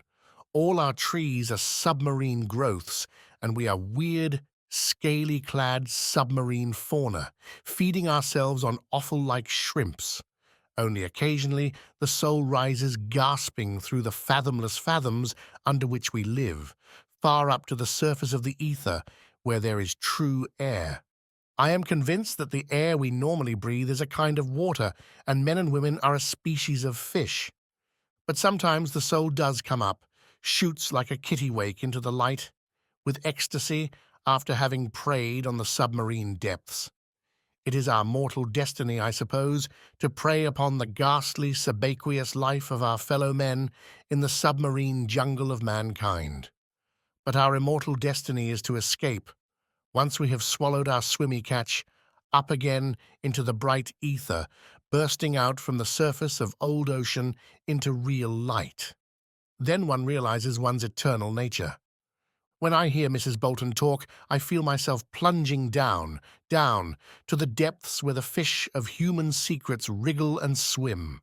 Carnal appetite makes one seize a beakful of prey, then up again, out of the dense into the ethereal, from the wet into the dry. To you I can tell the whole process, but with Mrs. Bolton I only feel the downward plunge down, horribly, among the seaweeds and the pallid monsters of the very bottom. I'm afraid we're going to lose our gamekeeper. The scandal of the truant wife, instead of dying down, has reverberated to greater and greater dimensions. He is accused of all unspeakable things, and curiously enough, the woman has managed to get the bulk of the colliers' wives behind her gruesome fish, and the village is putrescent with talk. I hear this Bertha Coutts besieges Mellors in his mother's house, having ransacked the cottage and the hut. She seized one day upon her own daughter as that chip of the female block was returning from school. But the little one, instead of kissing the loving mother's hand, bit it firmly, and so received from the other hand a smack in the face, which sent her reeling into the gutter, when she was rescued by an indignant and harassed grandmother. The woman has blown off an amazing quantity of poison gas. She has aired in detail all those incidents of her conjugal life which are usually buried down in the deepest grave of matrimonial silence between married couples. Having chosen to exhume them after 10 years of burial, she has a weird array. I hear these details from Linley and the doctor, the latter being amused. Of course, there is really nothing in it. Humanity has always had a strange avidity for unusual sexual postures, and if a man likes to use his wife, as Benvenuto Cellini says, in the Italian way, well, that is a matter of taste. But I had hardly expected our gamekeeper to be up to so many tricks. No doubt Bertha Coutts herself first put him up to them. In any case, it is a matter of their own personal squalor and nothing to do with anybody else. However, everybody listens as I do myself. A dozen years ago, common decency would have hushed the thing, but common decency no longer exists, and the colliers' wives are all up in arms and unabashed in voice. One would think every child in Tevershall for the last 50 years had been an immaculate conception, and every one of our nonconformist females was a shining Joan of Arc. That our estimable gamekeeper should have about him a touch of Rabelais seems to make him more monstrous and shocking than a murderer like Crippen. Yet these people in Tevershall are a loose lot, if one is to believe all accounts. The trouble is, however, the execrable Bertha Coots has not confined herself to her own experiences and sufferings. She has discovered, at the top of her voice, that her husband has been keeping women down at the cottage and has made a few random shots at naming the women. This has brought a few decent names trailing through the mud, and the thing has gone quite considerably too far. An injunction has been taken out against the woman. I have had to interview Mellors about the business, as it was impossible to keep the woman away from the wood. He goes about as usual, with his Miller of the Dee air, I care for nobody, no, not I, if nobody care for me.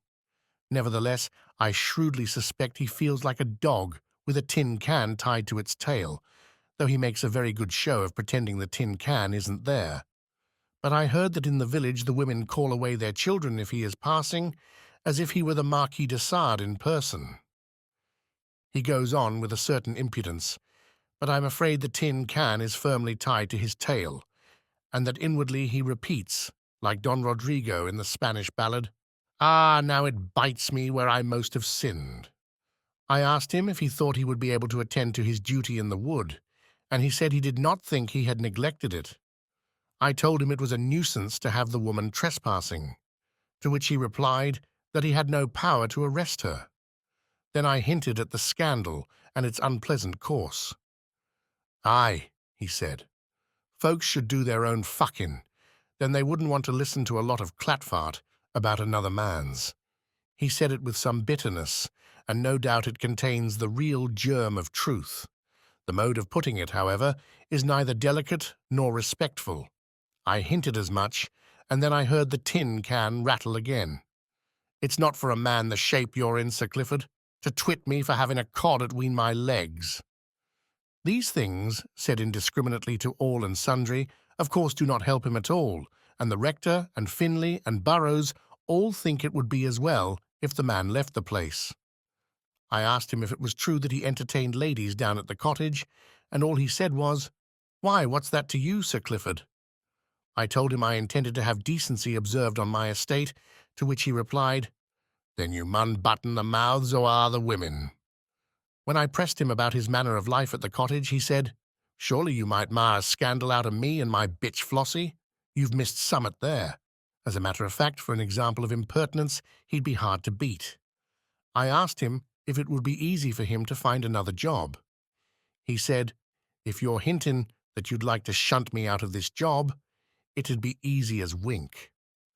So he made no trouble at all about leaving at the end of next week, and apparently is willing to initiate a young fellow, Joe Chambers, into as many mysteries of the craft as possible. I told him I would give him a month's wages extra when he left. He said he'd rather I kept my money, as I'd no occasion to ease my conscience. I asked him what he meant, and he said, "You don't owe me nothing extra, Sir Clifford, so don't pay me nothing extra. If you think you see my shirt hanging out, just tell me." Well, there is the end of it for the time being. The woman has gone away. We don't know where to, but she is liable to arrest if she shows her face in Tevershall.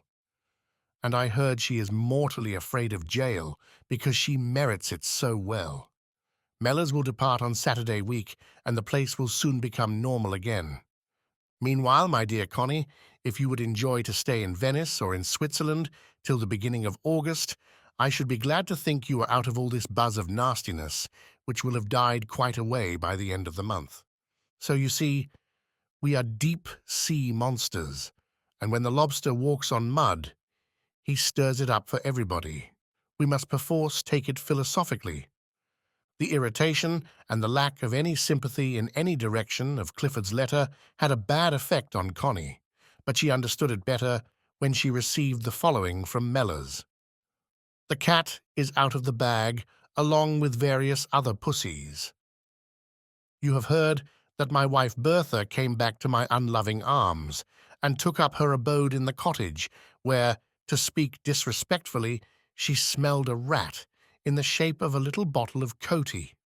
Other evidence she did not find, at least for some days, when she began to howl about the burnt photograph. She noticed the glass and the backboard in the square bedroom. Unfortunately, on the backboard, somebody had scribbled little sketches, and the initials several times repeated. CSR. This, however, afforded no clue until she broke into the hut and found one of your books, an autobiography of the actress Judith, with your name, Constance Stewart Reed, on the front page. After this, for some days, she went round loudly saying that my paramour was no less a person than Lady Chatterley herself. The news came at last to the rector, Mr. Burrows, and to Sir Clifford. They then proceeded to take legal steps against my liege lady, who for her part disappeared, having always had a mortal fear of the police. Sir Clifford asked to see me, so I went to him. He talked around things and seemed annoyed with me. Then he asked if I knew that even her ladyship's name had been mentioned. I said I never listened to scandal, and was surprised to hear this bit from Sir Clifford himself. He said, of course it was a great insult, and I told him there was Queen Mary on a calendar in the scullery, no doubt, because Her Majesty formed part of my harem. But he didn't appreciate the sarcasm. He as good as told me I was a disreputable character who walked about with my breeches buttons undone, and I as good as told him he'd nothing to unbutton anyhow, so he gave me the sack, and I leave on Saturday week, and the place thereof shall know me no more. I shall go to London, and my old landlady, Mrs. Inga, 17 Coburg Square, will either give me a room or will find one for me. Be sure your sins will find you out, especially if you're married and her name's Bertha." There was not a word about herself or to her. Connie resented this. He might have said some few words of consolation or reassurance, but she knew he was leaving her free to go back to Ragby and to Clifford. She resented that too. He need not be so falsely chivalrous. She wished he had said to Clifford, "Yes, she is my lover and my mistress, and I am proud of it." But his courage wouldn't carry him so far, so her name was coupled with his in Tevershall. It was a mess, but that would soon die down. She was angry, with the complicated and confused anger that made her inert. She did not know what to do nor what to say, so she said and did nothing. She went on at Venice just the same, rowing out in the gondola with Duncan Forbes, bathing, letting the days slip by. Duncan, who had been rather depressingly in love with her 10 years ago, was in love with her again. But she said to him, "I only want one thing of men, and that is that they should leave me alone." So Duncan left her alone, really quite pleased to be able to.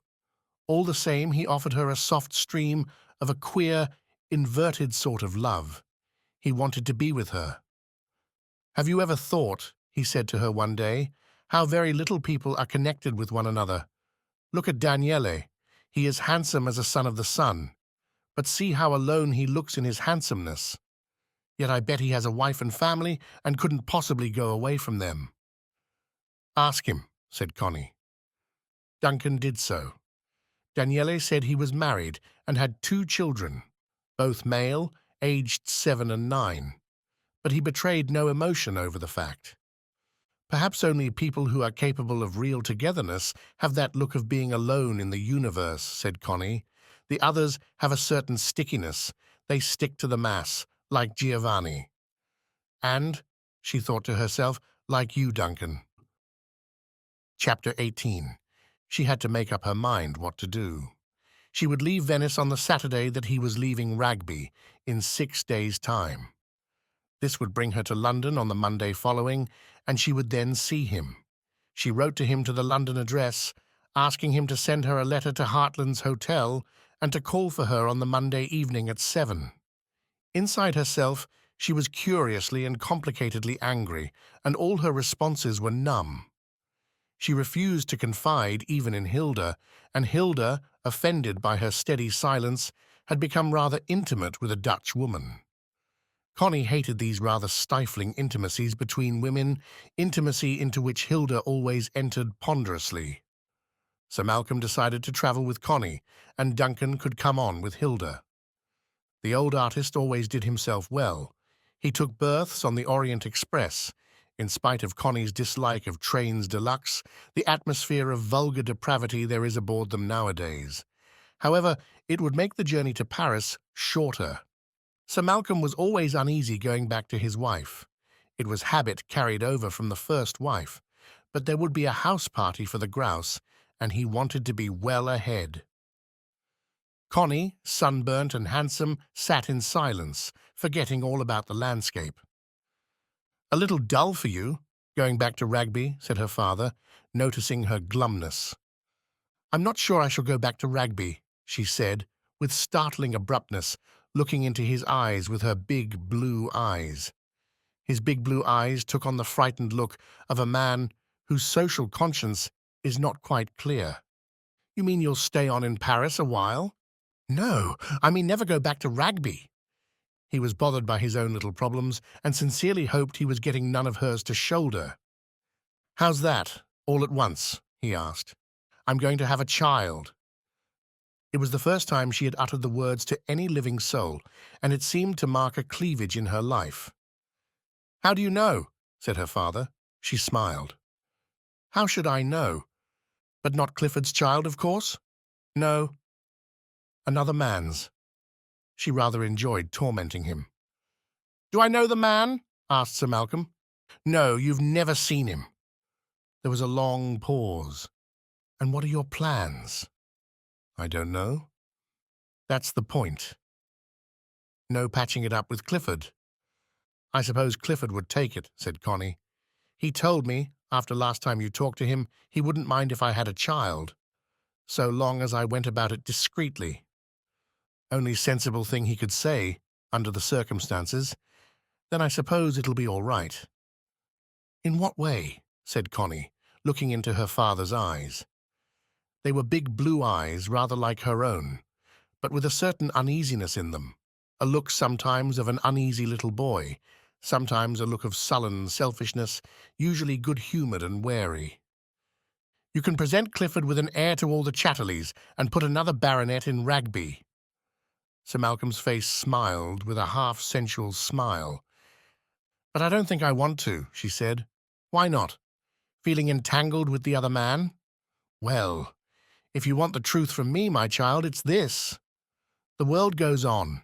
Rugby stands and will go on standing. The world is more or less a fixed thing, and externally we have to adapt ourselves to it. Privately, in my private opinion, we can please ourselves. Emotions change. You may like one man this year and another next, but Rugby still stands. Stick by Rugby as far as Rugby sticks by you. Then please yourself. But you'll get very little out of making a break. You can make a break if you wish. You have an independent income, the only thing that never lets you down. But you won't get much out of it. Put a little baronet in Rugby. It's an amusing thing to do." And Sir Malcolm sat back and smiled again. Connie did not answer. "I hope you had a real man at last," he said to her after a while, sensually alert. "I did. That's the trouble. There aren't many of them about," she said. "No, by God," he mused. "There aren't? Well, my dear, to look at you, he was a lucky man. Surely he wouldn't make trouble for you." "Oh, no. He leaves me my own mistress entirely. Quite, a genuine man would." Sir Malcolm was pleased. Connie was his favourite daughter. He had always liked the female in her, not so much of her mother in her as in Hilda, and he had always disliked Clifford, so he was pleased and very tender with his daughter as if the unborn child were his child. He drove with her to Hartland's Hotel and saw her installed, then went round to his club. She had refused his company for the evening. She found a letter from Mellors. "I won't come round to your hotel, but I'll wait for you outside the Golden Cock in Adam Street at 7. There he stood, tall and slender, and so different, in a formal suit of thin, dark cloth. He had a natural distinction, but he had not the cut-to-pattern look of her class. Yet she saw at once he could go anywhere. He had a native breeding, which was really much nicer than the cut-to-pattern class thing. "Ah, there you are! How well you look!" "Yes, but not you." She looked in his face anxiously.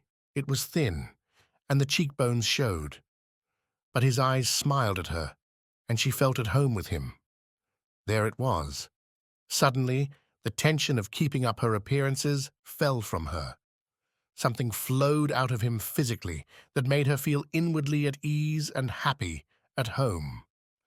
With a woman's now alert instinct for happiness, she registered it at once. I'm happy when he's there.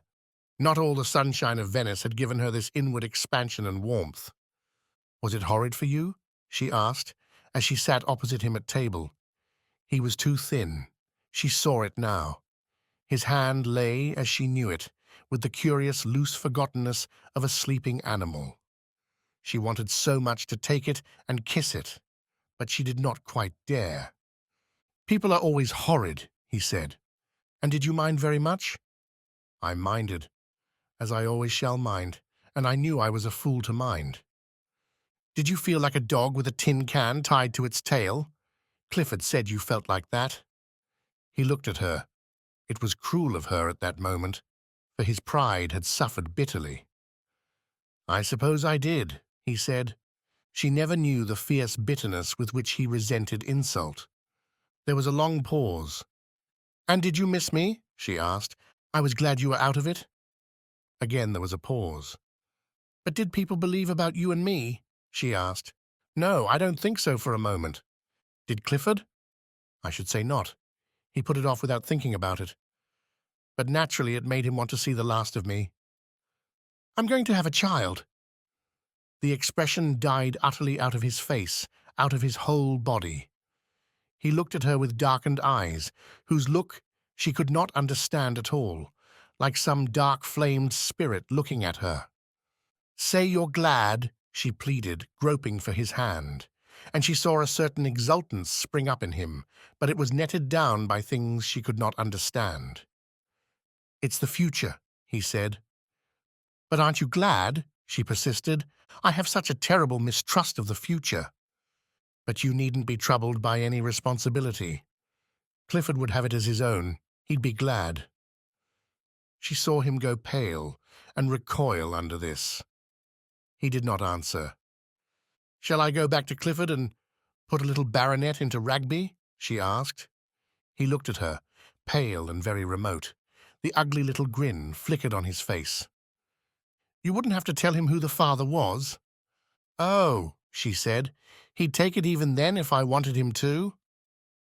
He thought for a time. "Aye," he said at last to himself.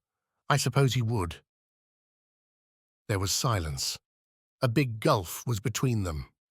"But you don't want me to go back to Clifford, do you?" she asked him. "What do you want yourself?" he replied. "I want to live with you," she said simply.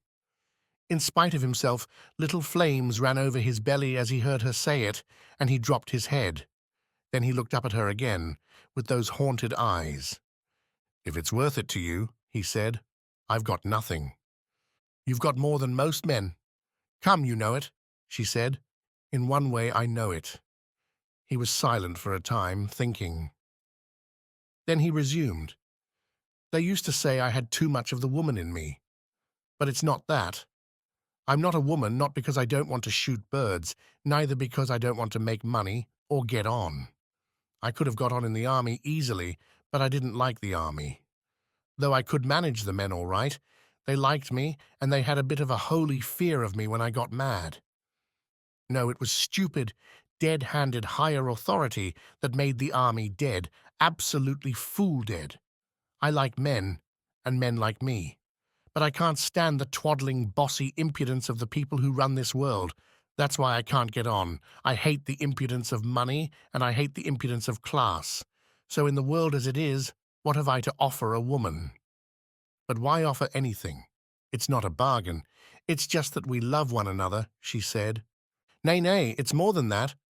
Living is moving and moving on. My life won't go down the proper gutters. It just won't. So I'm a bit of a waste ticket by myself, and I've no business to take a woman into my life unless my life does something and gets somewhere, inwardly at least, to keep us both fresh. A man must offer a woman some meaning in his life if it's going to be an isolated life, and if she's a genuine woman. I can't be just your male concubine. Why not? She said. Why, because I can't, and you would soon hate it. As if you couldn't trust me, she said. The grin flickered on his face. The money is yours. The position is yours. The decisions will lie with you. I'm not just my lady's fucker after all. What else are you? You may well ask. It no doubt is invisible. Yet I'm something to myself at least. I can see the point of my own existence, though I can quite understand nobody else is seeing it. And will your existence have less point if you live with me?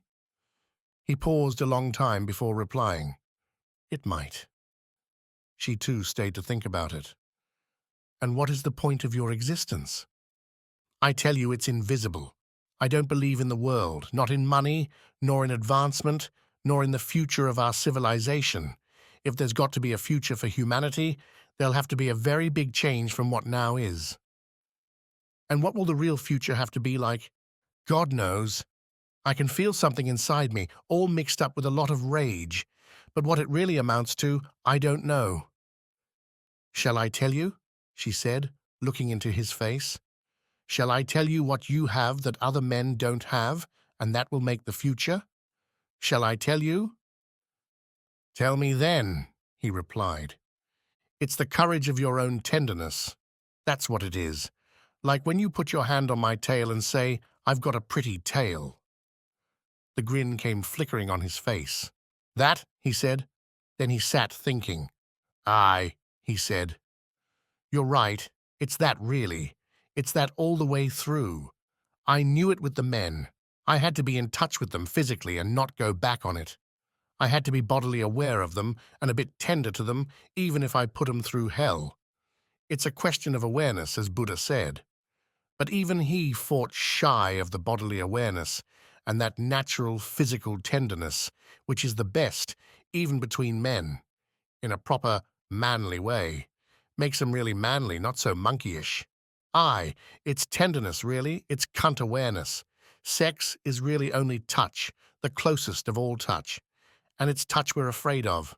We're only half conscious and half alive. We've got to come alive and aware. Especially the English have got to get into touch with one another, a bit delicate and a bit tender. It's our crying need. She looked at him. Then why are you afraid of me? She said. He looked at her a long time before he answered. It's the money, really, and the position. It's the world in you. But isn't there tenderness in me? She said wistfully. He looked down at her with darkened, abstract eyes. Aye, it comes and goes, like in me. But can't you trust it between you and me? She asked, gazing anxiously at him. She saw his face all softening down, losing its armor. Maybe, he said. They were both silent. I want you to hold me in your arms, she said. I want you to tell me you are glad we are having a child. She looked so lovely and warm and wistful, his bowels stirred towards her. I suppose we can go to my room, he said, though it's scandalous again. But she saw the forgetfulness of the world coming over him again, his face taking the soft, pure look of tender passion. They walked by the remoter streets to Coburg Square, where he had a room at the top of the house, an attic room where he cooked for himself on a gas ring. It was small, but decent and tidy. She took off her things and made him do the same. She was lovely in the soft first flush of her pregnancy. I ought to leave you alone, he said. No, she said. Love me, and say you'll keep me. Say you'll keep me. Say you'll never let me go, to the world, nor to anybody. She crept close against him, clinging fast to his thin, strong, naked body, the only home she had ever known. Then I'll keep thee, he said, if thou wants it. Then I'll keep thee. He held her round and fast. And say you're glad about the child, she repeated. Kiss it. Kiss my womb and say you're glad it's there. But that was more difficult for him. I've a dread of putting children in the world, he said. I've such a dread of the future for 'em. But you've put it into me. Be tender to it, and that will be its future already. Kiss it. He quivered, because it was true. Be tender to it, and that will be its future. At that moment, he felt a sheer love for the woman. He kissed her belly and her mound of Venus, to kiss close to the womb and the fetus within the womb. "Oh, you love me," she said, in a little cry like one of her blind, inarticulate love cries. And he went into her softly, feeling the stream of tenderness flowing in release from his bowels to hers. The bowels of compassion kindled between them, and he realized as he went into her that this was the thing he had to do, to come into tender touch without losing his pride or his dignity or his integrity as a man. After all, if she had money and means, and he had none, he should be too proud and honorable to hold back his tenderness from her on that account. I stand for the touch of bodily awareness between human beings, he said to himself, and the touch of tenderness. And she is my mate. And it is a battle against the money and the machine and the insentient ideal monkeyishness of the world. And she will stand behind me there. Thank God I've got a woman. Thank God I've got a woman who is with me and tender and aware of me. Thank God she's not a bully nor a fool. Thank God she's a tender, aware woman. And as his seed sprang in her, his soul sprang towards her too, in the creative act that is far more than procreative. She was quite determined now that there should be no parting between him and her, but the ways and means were still to settle. "Did you hate Bertha Coots?" she asked him. "Don't talk to me about her." "Yes, you must let me, because once you liked her, and once you were as intimate with her as you are with me. So you have to tell me, isn't it rather terrible, when you've been intimate with her, to hate her so? Why is it?" "I don't know. She sort of kept her will ready against me, always, always. Her ghastly female will, her freedom, a woman's ghastly freedom that ends in the most beastly bullying. Oh, she always kept her freedom against me, like vitriol in my face. But she's not free of you even now. Does she still love you?" "No, no. If she's not free of me, it's because she's got that mad rage she must try to bully me." "But she must have loved you." "No. Well, in specs she did. She was drawn to me. And I think even that she hated. She loved me in moments, but she always took it back and started bullying. Her deepest desire was to bully me, and there was no altering her. Her will was wrong, from the first. But perhaps she felt you didn't really love her, and she wanted to make you. My God, it was bloody making. But you didn't really love her, did you? You did her that wrong. How could I?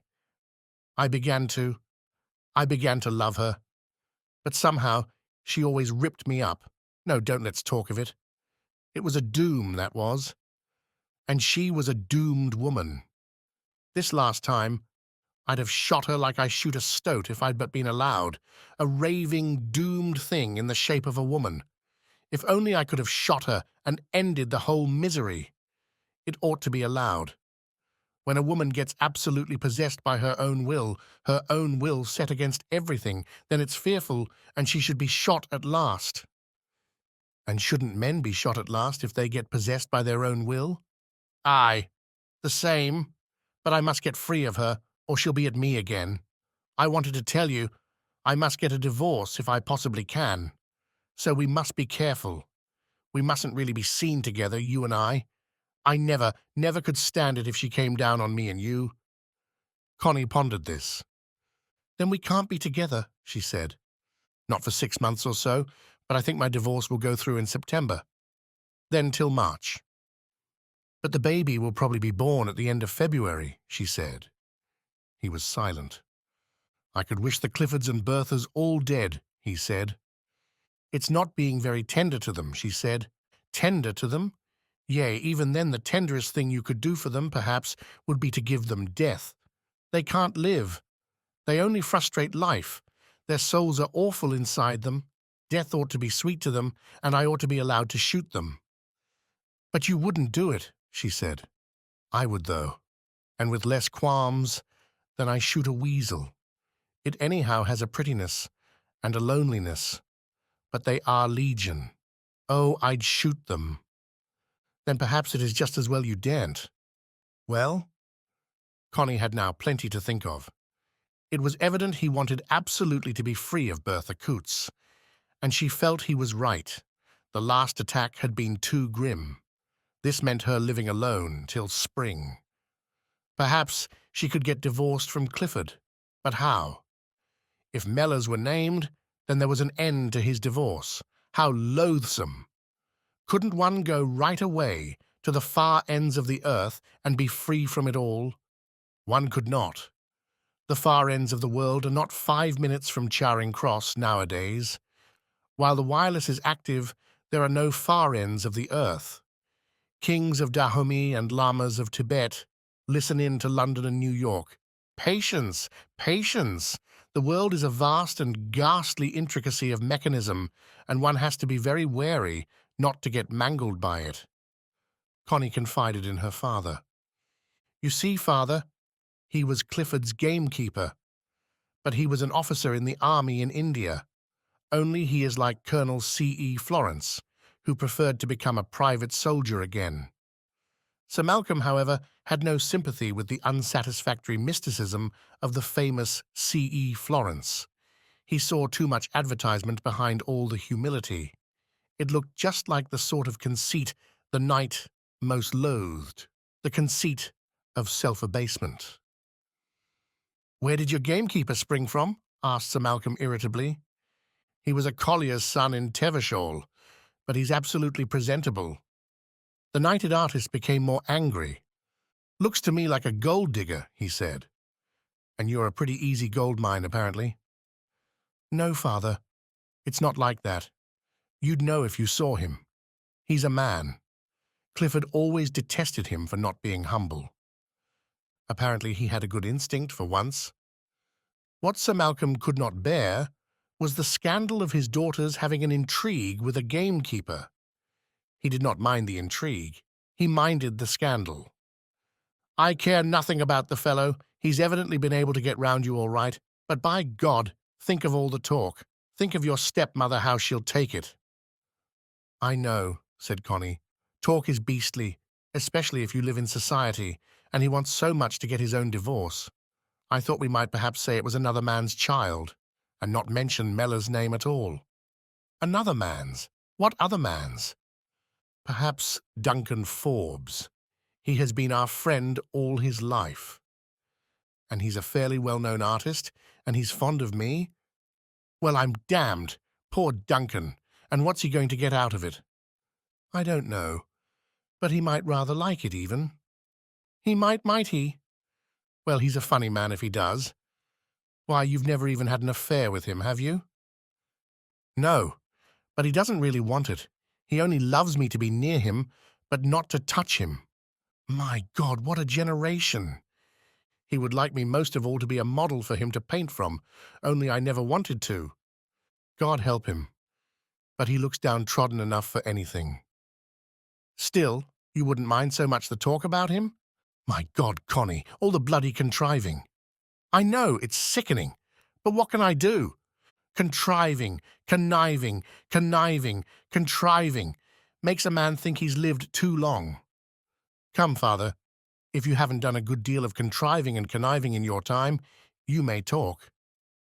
"But it was different, I assure you." "It's always different." Hilda arrived, also furious when she heard of the new developments, and she also simply could not stand the thought of a public scandal about her sister and a gamekeeper. Too humiliating. "Why should we not just disappear separately to British Columbia and have no scandal?" said Connie. But that was no good. The scandal would come out just the same, and if Connie was going with the man, she'd better be able to marry him. This was Hilda's opinion. Sir Malcolm wasn't sure. The affair might still blow over. But will you see him, father?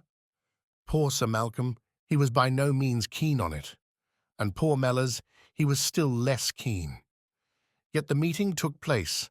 A lunch in a private room at the club, the two men alone, looking one another up and down. Sir Malcolm drank a fair amount of whisky, Mellors also drank.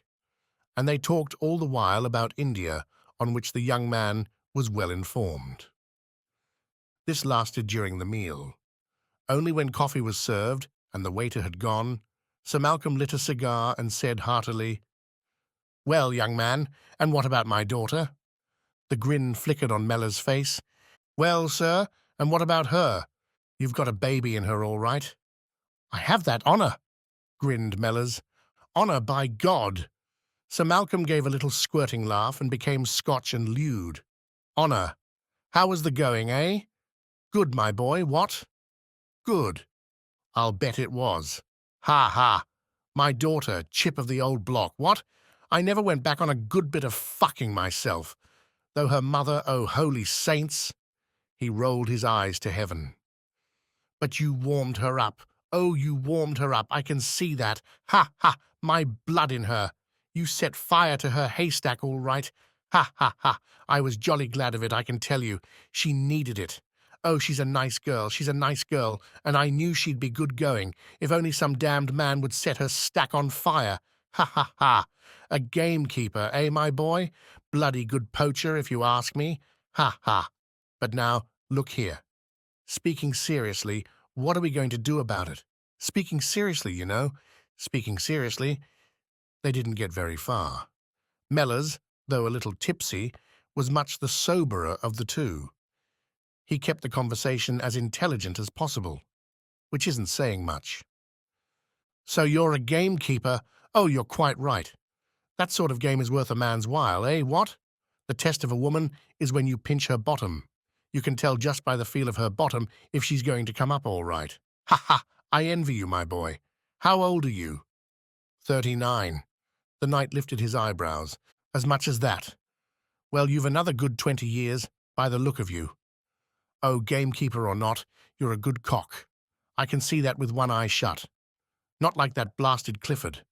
A lily-livered hound with never a fuck in him, never had. I like you, my boy. I'll bet you've a good cod on you." "Oh, you're a bantam, I can see that. You're a fighter. Gamekeeper." "Ha ha, by crikey, I wouldn't trust my game to you. But look here, seriously, what are we going to do about it? The world's full of blasted old women." Seriously, they didn't do anything about it, except establish the old Freemasonry of male sensuality between them. "And look here, my boy, if ever I can do anything for you, you can rely on me. Gamekeeper, Christ, but it's rich. I like it. Oh, I like it. Shows the girl's got spunk. What? After all, you know, she has her own income, moderate, but above starvation. And I'll leave her what I've got. By God, I will. She deserves it for showing spunk in a world of old women. I've been struggling to get myself clear of the skirts of old women for 70 years and haven't managed it yet. But you're the man, I can see that." "I'm glad you think so. They usually tell me in a sideways fashion that I'm the monkey." "Oh, they would. My dear fellow, what could you be but a monkey to all the old women?" They parted most genially, and Mellors laughed inwardly all the time for the rest of the day. The following day he had lunch with Connie and Hilda at some discreet place. "It's a very great pity. It's such an ugly situation all round," said Hilda. "I had a lot of fun out of it," said he. "I think you might have avoided putting children into the world until you were both free to marry and have children." "The Lord blew a bit too soon on the spark," said he. "I think the Lord had nothing to do with it. Of course, Connie has enough money to keep you both, but the situation is unbearable." "But then you don't have to bear more than a small corner of it, do you?" said he. "If you'd been in her own class, or if I'd been in a cage at the zoo." There was silence. "I think," said Hilda, "it will be best if she names quite another man as co-respondent and you stay out of it altogether. But I thought I'd put my foot right in. I mean, In the divorce proceedings, he gazed at her in wonder. Connie had not dared mention the Duncan scheme to him. I don't follow, he said. We have a friend who would probably agree to be named as co-respondent so that your name need not appear, said Hilda. You mean a man? Of course, but she's got no other. He looked in wonder at Connie. No, no, she said hastily. Only that old friendship. Quite simple, no love. Then why should the fellow take the blame, if he's had nothing out of you? Some men are chivalrous and don't only count what they get out of a woman, said Hilda. One for me, eh? But who's the Johnny? A friend whom we've known since we were children in Scotland, an artist. Duncan Forbes, he said at once, for Connie had talked to him. And how would you shift the blame onto him? They could stay together in some hotel, or she could even stay in his apartment. Seems to me like a lot of fuss for nothing, he said. What else do you suggest, said Hilda.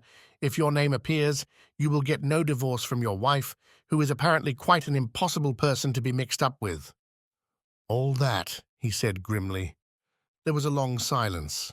We could go right away, he said. There is no right away for Connie, said Hilda. Clifford is too well known. Again the silence of pure frustration. The world is what it is. If you want to live together without being persecuted, you will have to marry. To marry, you both have to be divorced. So how are you both going about it? He was silent for a long time. How are you going about it for us? He said. We will see if Duncan will consent to figure as co-respondent. Then we must get Clifford to divorce Connie, and you must go on with your divorce, and you must both keep apart till you are free. Sounds like a lunatic asylum. Possibly, and the world would look on you as lunatics, or worse. What is worse? Criminals, I suppose. Hope I can plunge in the dagger a few more times yet, he said, grinning. Then he was silent and angry. Well, he said at last, I agree to anything. The world is a raving idiot and no man can kill it, though I'll do my best. But you're right. We must rescue ourselves as best we can. He looked in humiliation, anger, weariness, and misery at Connie. My lass, he said, the world's going to put salt on thy tail. Not if we don't let it, she said. She minded this conniving against the world less than he did. Duncan, when approached, also insisted on seeing the delinquent gamekeeper, so there was a dinner, this time in his flat, the four of them. Duncan was a rather short, broad, dark-skinned, taciturn Hamlet of a fellow with straight black hair and a weird Celtic conceit of himself. His art was all tubes and valves and spirals and strange colours, ultra-modern, yet with a certain power, even a certain purity of form and tone. Only Mellors thought it cruel and repellent. He did not venture to say so, for Duncan was almost insane on the point of his art. It was a personal cult, a personal religion with him. They were looking at the pictures in the studio, and Duncan kept his smallish brown eyes on the other man. He wanted to hear what the gamekeeper would say. He knew already Connie's and Hilda's opinions. It is like a pure bit of murder, said Mellors at last, a speech Duncan by no means expected from a gamekeeper. And who is murdered? Asked Hilda, rather coldly and sneeringly. Me. It murders all the bowels of compassion in a man. A wave of pure hate came out of the artist. He heard the note of dislike in the other man's voice, and the note of contempt, and he himself loathed the mention of bowels of compassion. Sickly sentiment. Mellors stood rather tall and thin, worn-looking, gazing with flickering detachment that was something like the dancing of a moth on the wing, at the pictures. Perhaps stupidity is murdered. Sentimental stupidity, sneered the artist. Do you think so? I think all these tubes and corrugated vibrations are stupid enough for anything and pretty sentimental. They show a lot of self-pity and an awful lot of nervous self-opinion, seems to me. In another wave of hate, the artist's face looked yellow, but with a sort of silent hauteur, He turned the pictures to the wall. "I think we may go to the dining room," he said, and they trailed off, dismally. After coffee, Duncan said, "I don't at all mind posing as the father of Connie's child, but only on the condition that she'll come and pose as a model for me. I've wanted her for years, and she's always refused." He uttered it with the dark finality of an inquisitor announcing an auto-da-fe. "Ah," said Mellors, "you only do it on condition, then?" "Quite. I only do it on that condition." The artist tried to put the utmost contempt of the other person into his speech. He put a little too much. "Better have me as a model at the same time," said Mellors. "Better do us in a group, Vulcan and Venus under the net of art. I used to be a blacksmith before I was a gamekeeper." "Thank you," said the artist. "I don't think Vulcan has a figure that interests me." "Not even if it was tubified and titivated up?" There was no answer. The artist was too haughty for further words. It was a dismal party, in which the artist henceforth steadily ignored the presence of the other man, and talked only briefly, as if the words were wrung out of the depths of his gloomy portentousness, to the women. "You didn't like him, but he's better than that, really. He's really kind," Connie explained as they left. "He's a little black pup with a corrugated distemper," said Mellors. "No, he wasn't nice today." "And will you go and be a model to him?" "Oh, I don't really mind any more. He won't touch me. And I don't mind anything if it paves the way to a life together for you and me. But he'll only shit on you on canvas." "I don't care. He'll only be painting his own feelings for me, and I don't mind if he does that. I wouldn't have him touch me, not for anything. But if he thinks he can do anything with his owlish arty staring, let him stare.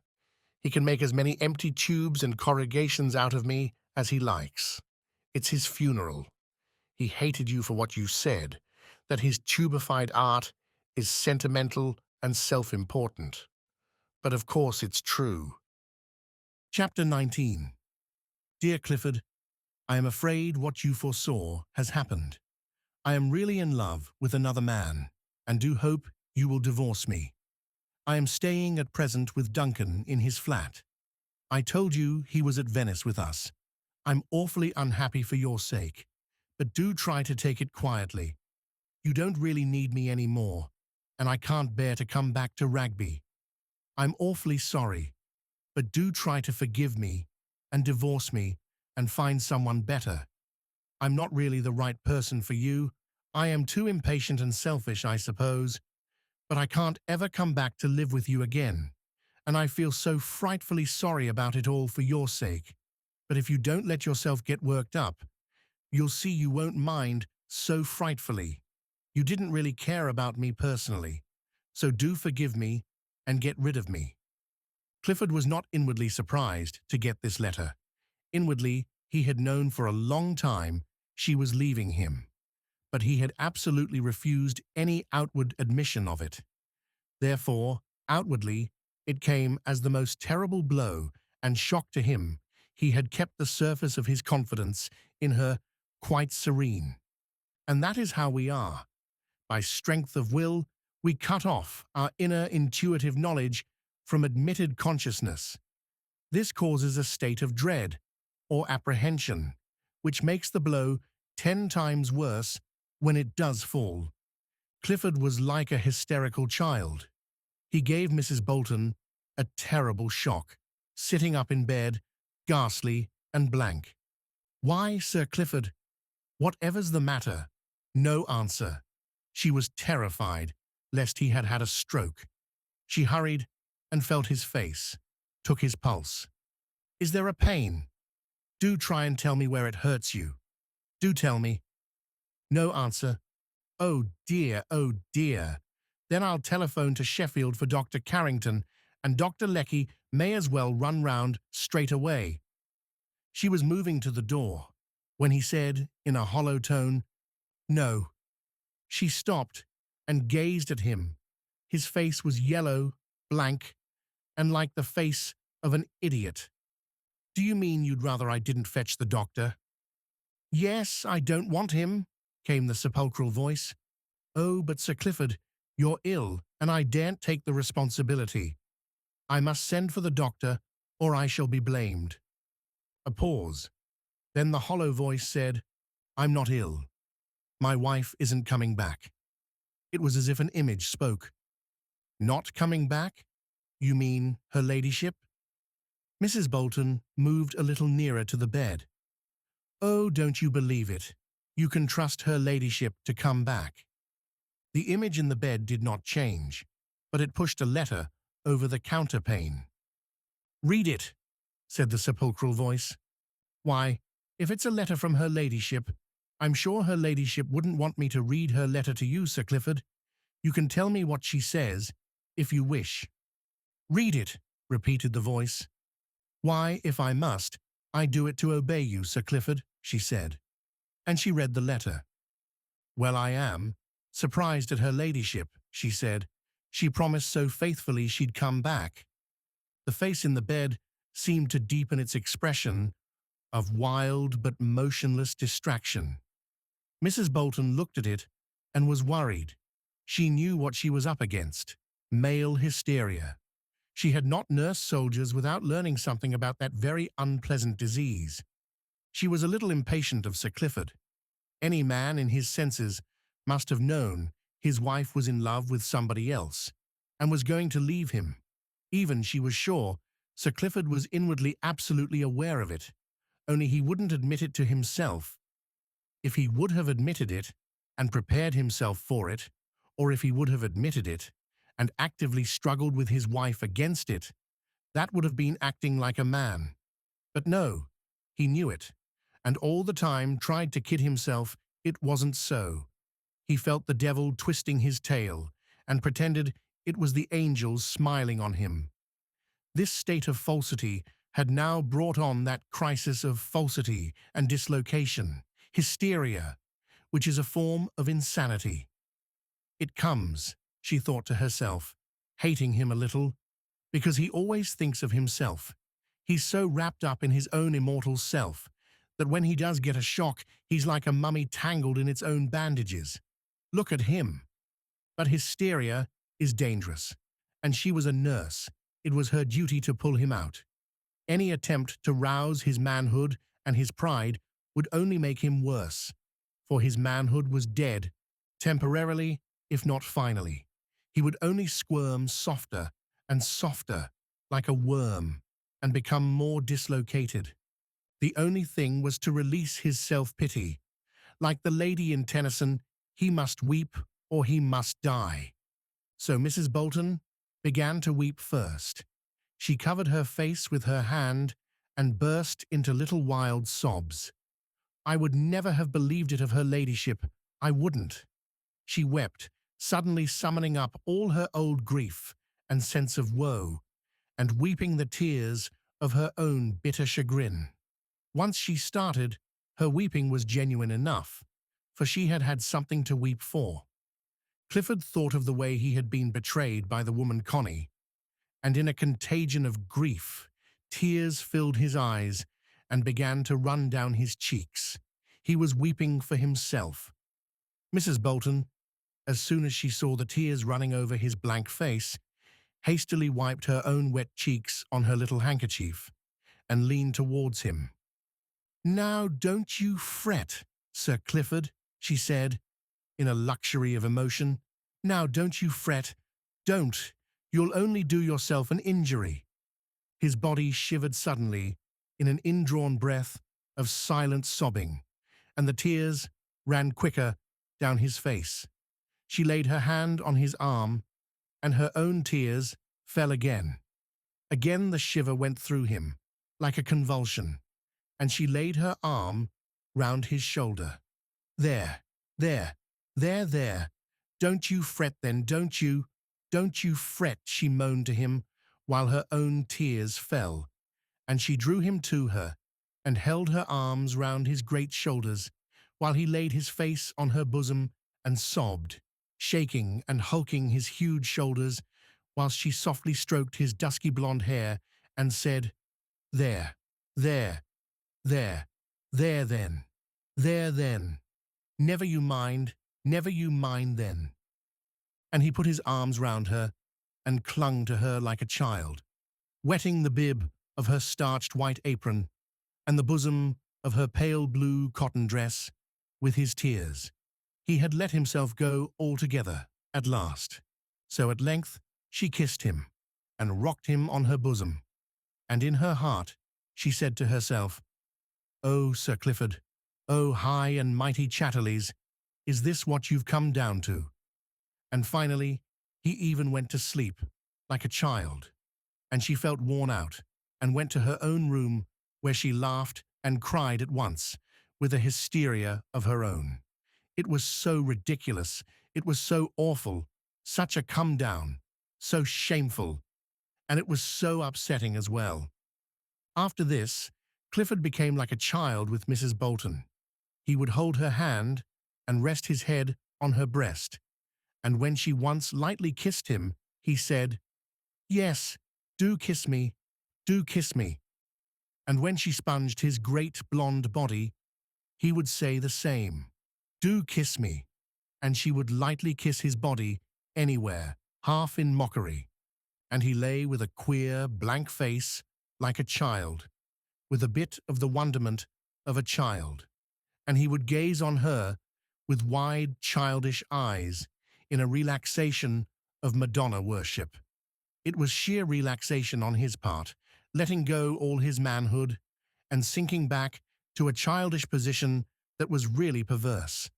And then he would put his hand into her bosom and feel her breasts and kiss them in exultation, the exultation of perversity, of being a child when he was a man. Mrs. Bolton was both thrilled and ashamed. She both loved and hated it, yet she never rebuffed nor rebuked him.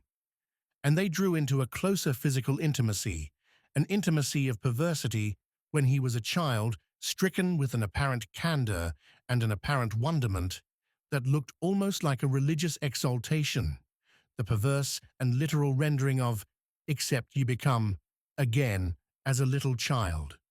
While she was the Magna Mater, full of power and potency, having the great blonde child man under her will and her stroke entirely. The curious thing was that when this child man, which Clifford was now, and which he had been becoming for years, emerged into the world, it was much sharper and keener than the real man he used to be. This perverted child man was now a real businessman. When it was a question of affairs, he was an absolute he-man, sharp as a needle and impervious as a bit of steel. When he was out among men, seeking his own ends and making good his colliery workings, he had an almost uncanny shrewdness, hardness, and a straight, sharp punch. It was as if his very passivity and prostitution to the Magna Mater gave him insight into material business affairs and lent him a certain remarkable inhuman force. The wallowing in private emotion, the utter abasement of his manly self, seemed to lend him a second nature, cold, almost visionary, business clever. In business, he was quite inhuman, and in this Mrs. Bolton triumphed. "How he's getting on," she would say to herself in pride, "and that's my doing. My word, he'd never have got on like this with Lady Chatterley. She was not the one to put a man forward. She wanted too much for herself." At the same time, in some corner of her weird female soul, how she despised him and hated him. He was to her the fallen beast, the squirming monster. And while she aided and abetted him all she could, away in the remotest corner of her ancient healthy womanhood, she despised him with a savage contempt that knew no bounds. The merest tramp was better than he. His behavior with regard to Connie was curious. He insisted on seeing her again. He insisted, moreover, on her coming to Rugby. On this point, he was finally and absolutely fixed. Connie had promised to come back to Rugby faithfully. "But is it any use?" said Mrs. Bolton. "Can't you let her go and be rid of her?" "No. She said she was coming back, and she's got to come." Mrs. Bolton opposed him no more. She knew what she was dealing with. "I needn't tell you what effect your letter has had on me," he wrote to Connie to London. "Perhaps you can imagine it if you try, though no doubt you won't trouble to use your imagination on my behalf. I can only say one thing in answer. I must see you personally, here at Rugby, before I can do anything. You promised faithfully to come back to Rugby, and I hold you to the promise. I don't believe anything, nor understand anything, until I see you personally, here, under normal circumstances. I needn't tell you that nobody here suspects anything, so your return would be quite normal. Then if you feel, after we have talked things over, that you still remain in the same mind, no doubt we can come to terms." Connie showed this letter to Mellors. "He wants to begin his revenge on you," he said, handing the letter back. Connie was silent. She was somewhat surprised to find that she was afraid of Clifford. She was afraid to go near him. She was afraid of him as if he were evil and dangerous. "What shall I do?" she said. "Nothing, if you don't want to do anything," she replied, trying to put Clifford off. He answered, "If you don't come back to Rugby now, I shall consider that you are coming back one day, and act accordingly. I shall just go on the same, and wait for you here, if I wait for 50 years. She was frightened. This was bullying of an insidious sort. She had no doubt he meant what he said. He would not divorce her, and the child would be his, unless she could find some means of establishing its illegitimacy. After a time of worry and harassment, she decided to go to Rugby. Hilda would go with her. She wrote this to Clifford. He replied, "I shall not welcome your sister, but I shall not deny her the door. I have no doubt she has connived at your desertion of your duties and responsibilities, so do not expect me to show pleasure in seeing her." They went to Rugby. Clifford was away when they arrived. Mrs. Bolton received them. "Oh, your ladyship, it isn't the happy homecoming we hoped for, is it?" she said. "Isn't it?" said Connie. So, this woman knew. How much did the rest of the servants know or suspect? She entered the house, which now she hated with every fibre in her body. The great rambling mass of a place seemed evil to her, just a menace over her.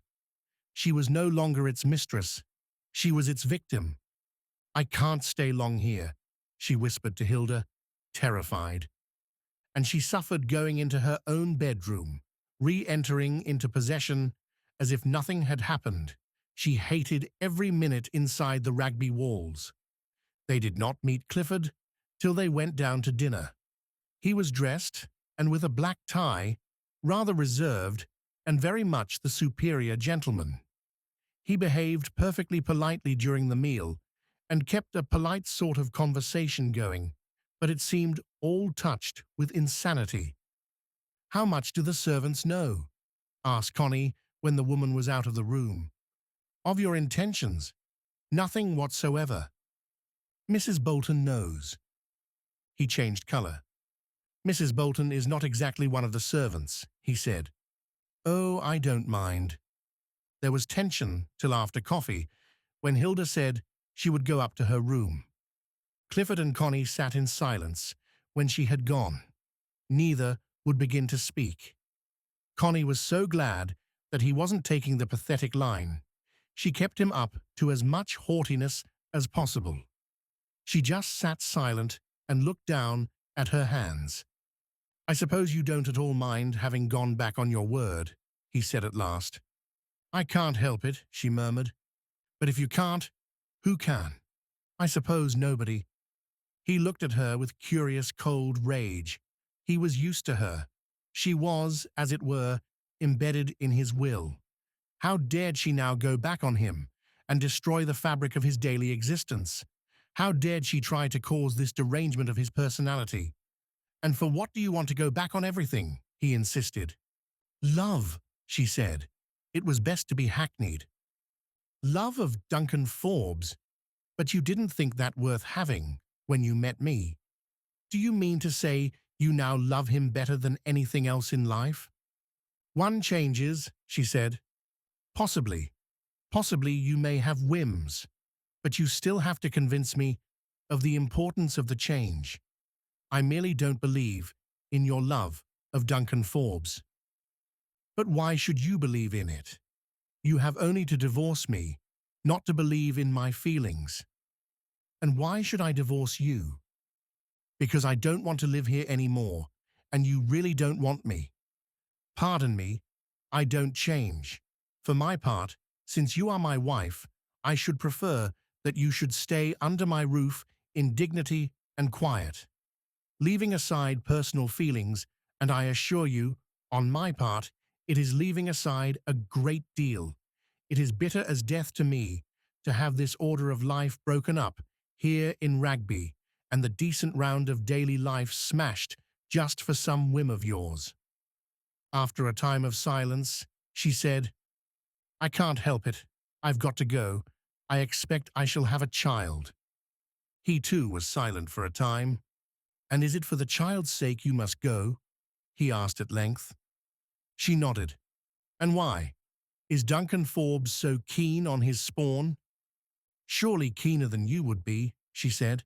But really, I want my wife, and I see no reason for letting her go. If she likes to bear a child under my roof, she is welcome, and the child is welcome, provided that the decency and order of life is preserved. Do you mean to tell me that Duncan Forbes has a greater hold over you? I don't believe it. There was a pause. But don't you see, said Connie, I must go away from you, and I must live with the man I love. No, I don't see it. I don't give tuppence for your love, nor for the man you love. I don't believe in that sort of cant. But you see, I do. Do you? My dear madam, you are too intelligent, I assure you, to believe in your own love for Duncan Forbes. Believe me, even now, you really care more for me. So why should I give in to such nonsense?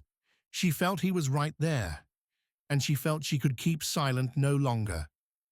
Because it isn't Duncan that I do love, she said, looking up at him. We only said it was Duncan, to spare your feelings. To spare my feelings? Yes, because who I really love, and it'll make you hate me, is Mr. Mellors, who was our gamekeeper here. If he could have sprung out of his chair, he would have done so. His face went yellow, and his eyes bulged with disaster as he glared at her. Then he dropped back in the chair, gasping and looking up at the ceiling. At length, he sat up. Do you mean to say you're telling me the truth? He asked, looking gruesome. Yes, you know I am. And when did you begin with him? In the spring. He was silent, like some beast in a trap. And it was you then, in the bedroom at the cottage? So he had really inwardly known all the time. Yes. He still leaned forward in his chair, gazing at her like a cornered beast. My God, you ought to be wiped off the face of the earth. Why? She ejaculated faintly, but he seemed not to hear. That scum, that bumptious lout, that miserable cad, and carrying on with him all the time while you were here and he was one of my servants. My God, is there any end to the beastly lowness of women? He was beside himself with rage, as she knew he would be. And you mean to say you want to have a child to a cad like that? Yes, I'm going to. You're going to? You mean you're sure? How long have you been sure? Since June. He was speechless, and the queer blank look of a child came over him again. You'd wonder, he said at last, that such beings were ever allowed to be born. What beings? She asked. He looked at her weirdly, without an answer. It was obvious he couldn't even accept the fact of the existence of Mellors in any connection with his own life. It was sheer, unspeakable, impotent hate. And do you mean to say you'd marry him and bear his foul name? He asked at length. Yes, That's what I want. He was again as if dumbfounded. Yes, he said at last. That proves that what I've always thought about you is correct. You're not normal. You're not in your right senses. You're one of those half-insane, perverted women who must run after depravity, the nostalgie de la boue. Suddenly, he had become almost wistfully moral, seeing himself the incarnation of good, and people like Mellors and Connie, the incarnation of mud, of evil. He seemed to be growing vague inside a nimbus. So, don't you think you'd better divorce me and have done with it? She said. No, you can go where you like, but I shan't divorce you, he said idiotically. Why not? He was silent, in the silence of imbecile obstinacy. Would you even let the child be legally yours and your heir? She said. I care nothing about the child. But if it's a boy, it will be legally your son, and it will inherit your title and have Ragby. I care nothing about that, he said. But you must. I shall prevent the child from being legally yours, if I can. I'd so much rather it were illegitimate, and mine, if it can't be Mellors. Do as you like about that. He was immovable. And won't you divorce me? She said. You can use Duncan as a pretext. There'd be no need to bring in the real name. Duncan doesn't mind. I shall never divorce you, he said, as if a nail had been driven in. But why? Because I want you to? Because I follow my own inclination, and I'm not inclined to. It was useless. She went upstairs and told Hilda the upshot. Better get away tomorrow, said Hilda, and let him come to his senses. So Connie spent half the night packing her really private and personal effects. In the morning, she had her trunks sent to the station, without telling Clifford. She decided to see him only to say goodbye, before lunch, but she spoke to Mrs. Bolton. I must say goodbye to you, Mrs. Bolton.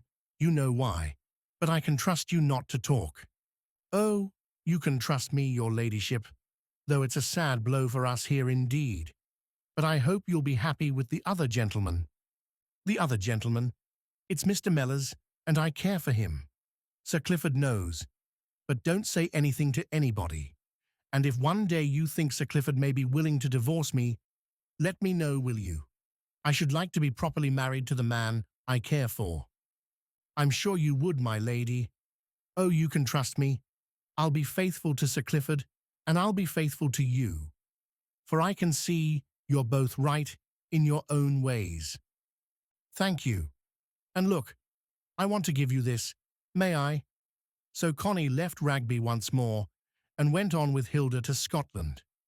Mellors went into the country and got work on a farm.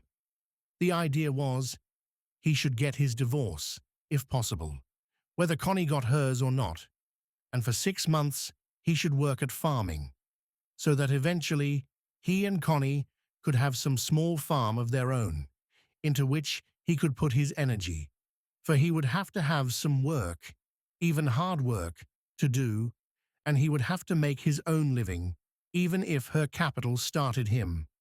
So they would have to wait till spring was in, till the baby was born, till the early summer came round again. The Grange farm, Old Henor, Devedeset Devetog Rugna. I got on here with a bit of contriving, because I knew Richards, the company engineer, in the army. It is a farm belonging to Butler and Smitham Colliery Company. They use it for raising hay and oats for the pit ponies. Not a private concern. But they've got cows and pigs and all the rest of it, and I get 30 shillings a week as labourer. Rowley, the farmer, puts me on to as many jobs as he can, so that I can learn as much as possible between now and next Easter. I've not heard a thing about Bertha. I've no idea why she didn't show up at the divorce, nor where she is, nor what she's up to. But if I keep quiet till March, I suppose I shall be free. And don't you bother about Sir Clifford. He'll want to get rid of you one of these days. If he leaves you alone, it's a lot. I've got lodging in a bit of an old cottage in Engine Row, very decent. The man is engine driver at High Park, tall, with a beard, and very chapel. The woman is a birdy bit of a thing who loves anything superior. King's English and allow me all the time, but they lost their only son in the war, and it's sort of knocked a hole in them. There's a long, gawky lass of a daughter training for a school teacher, and I help her with her lessons sometimes, so we're quite the family. But they're very decent people, and only too kind to me. I expect I'm more coddled than you are. I like farming all right. It's not inspiring, but then I don't ask to be inspired. I'm used to horses, and cows, though they are very female, have a soothing effect on me. When I sit with my head in her side, milking, I feel very solaced. They have 6 rather fine Herefords. Oat harvest is just over, and I enjoyed it, in spite of sore hands and a lot of rain. I don't take much notice of people, but get on with them all right. Most things one just ignores. The pits are working badly.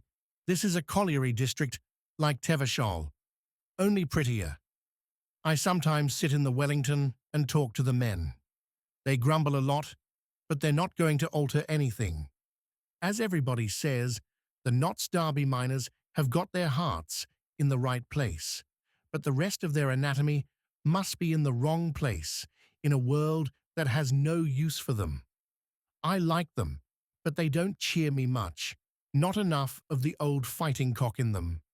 They talk a lot about nationalization of royalties, nationalization of the whole industry. But you can't nationalize coal and leave all the other industries as they are. They talk about putting coal to new uses, like Sir Clifford is trying to do. It may work here and there, but not as a general thing, I doubt. Whatever you make, you've got to sell it. The men are very apathetic. They feel the whole damn thing is doomed, and I believe it is. And they are doomed along with it. Some of the young ones spout about a Soviet, but there's not much conviction in them. There's no sort of conviction about anything, except that it's all a muddle and a hole. Even under a Soviet, you've still got to sell coal. And that's the difficulty. We've got this great industrial population, and they've got to be fed. So the damn show has to be kept going somehow. The women talk a lot more than the men nowadays, and they are a sight more cocksure.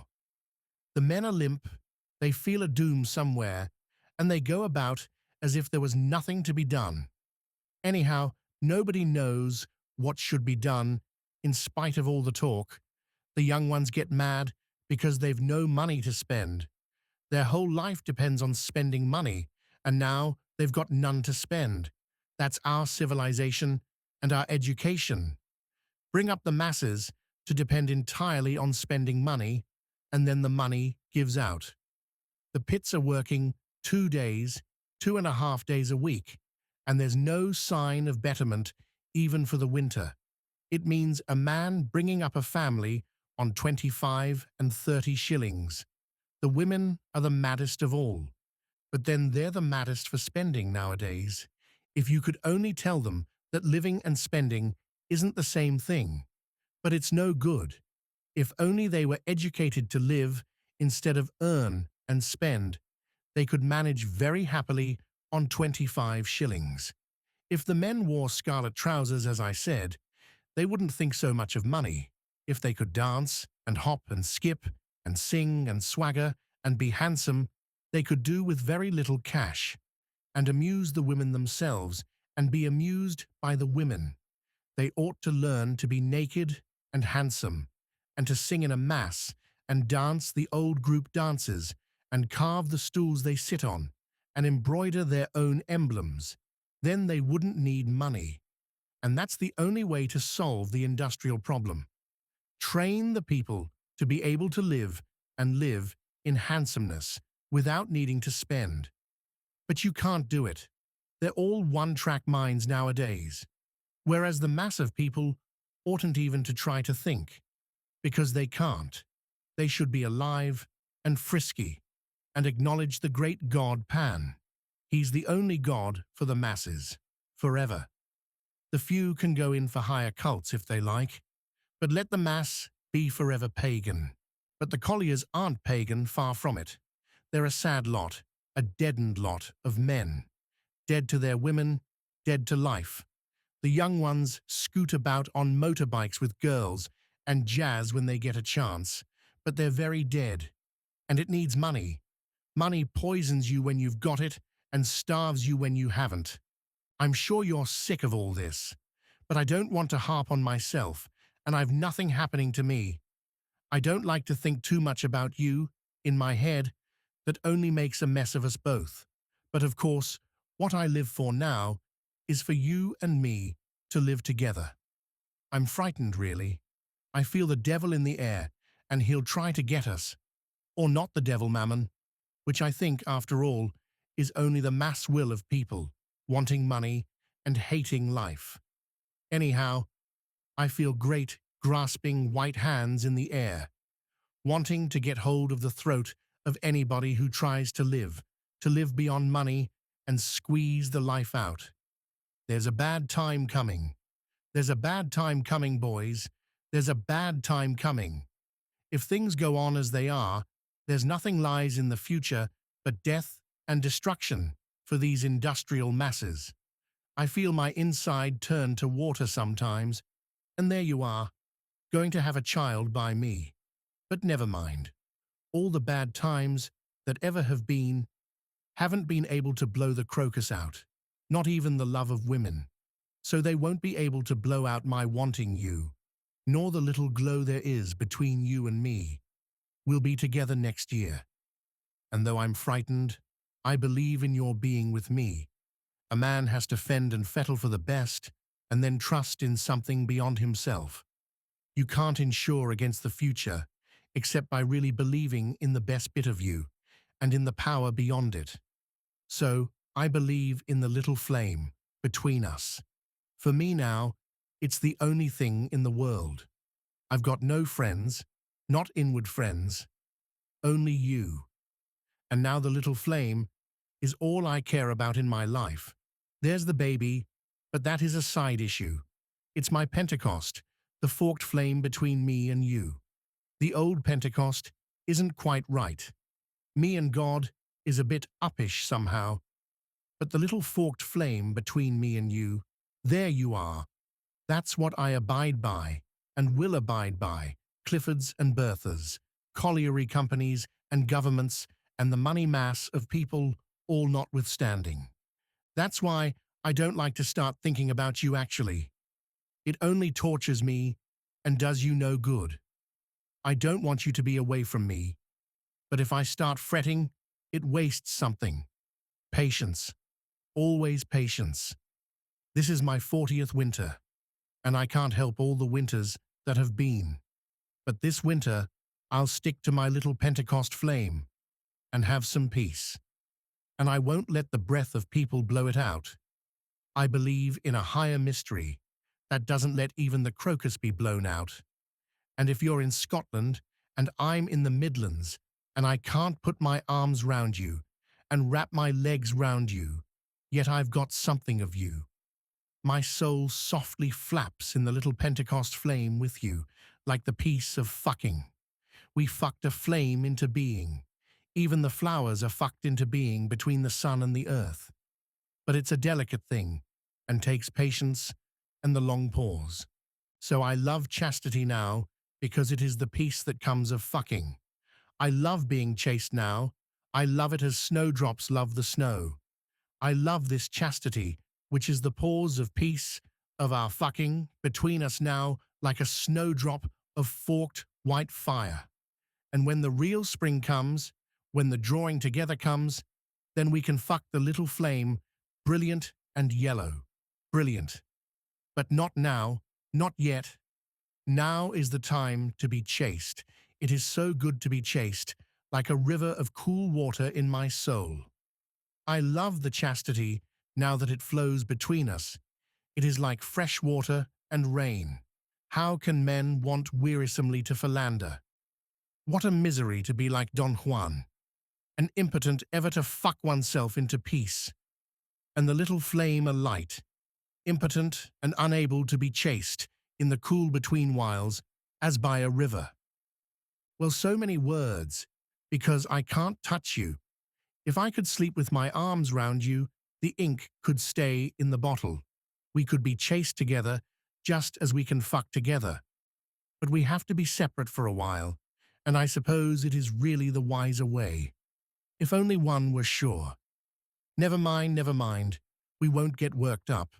We really trust in the little flame, and in the unnamed God that shields it from being blown out. There's so much of you here with me, really, that it's a pity you aren't all here. Never mind about Sir Clifford. If you don't hear anything from him, never mind. He can't really do anything to you. Wait, he will want to get rid of you at last, to cast you out. And if he doesn't, we'll manage to keep clear of him. But he will. In the end, he will want to spew you out as the abominable thing. Now, I can't even leave off writing to you. But a great deal of us is together, and we can but abide by it, and steer our courses to meet soon. John Thomas says good night to Lady Jane, a little droopingly, but with a hopeful heart. The end.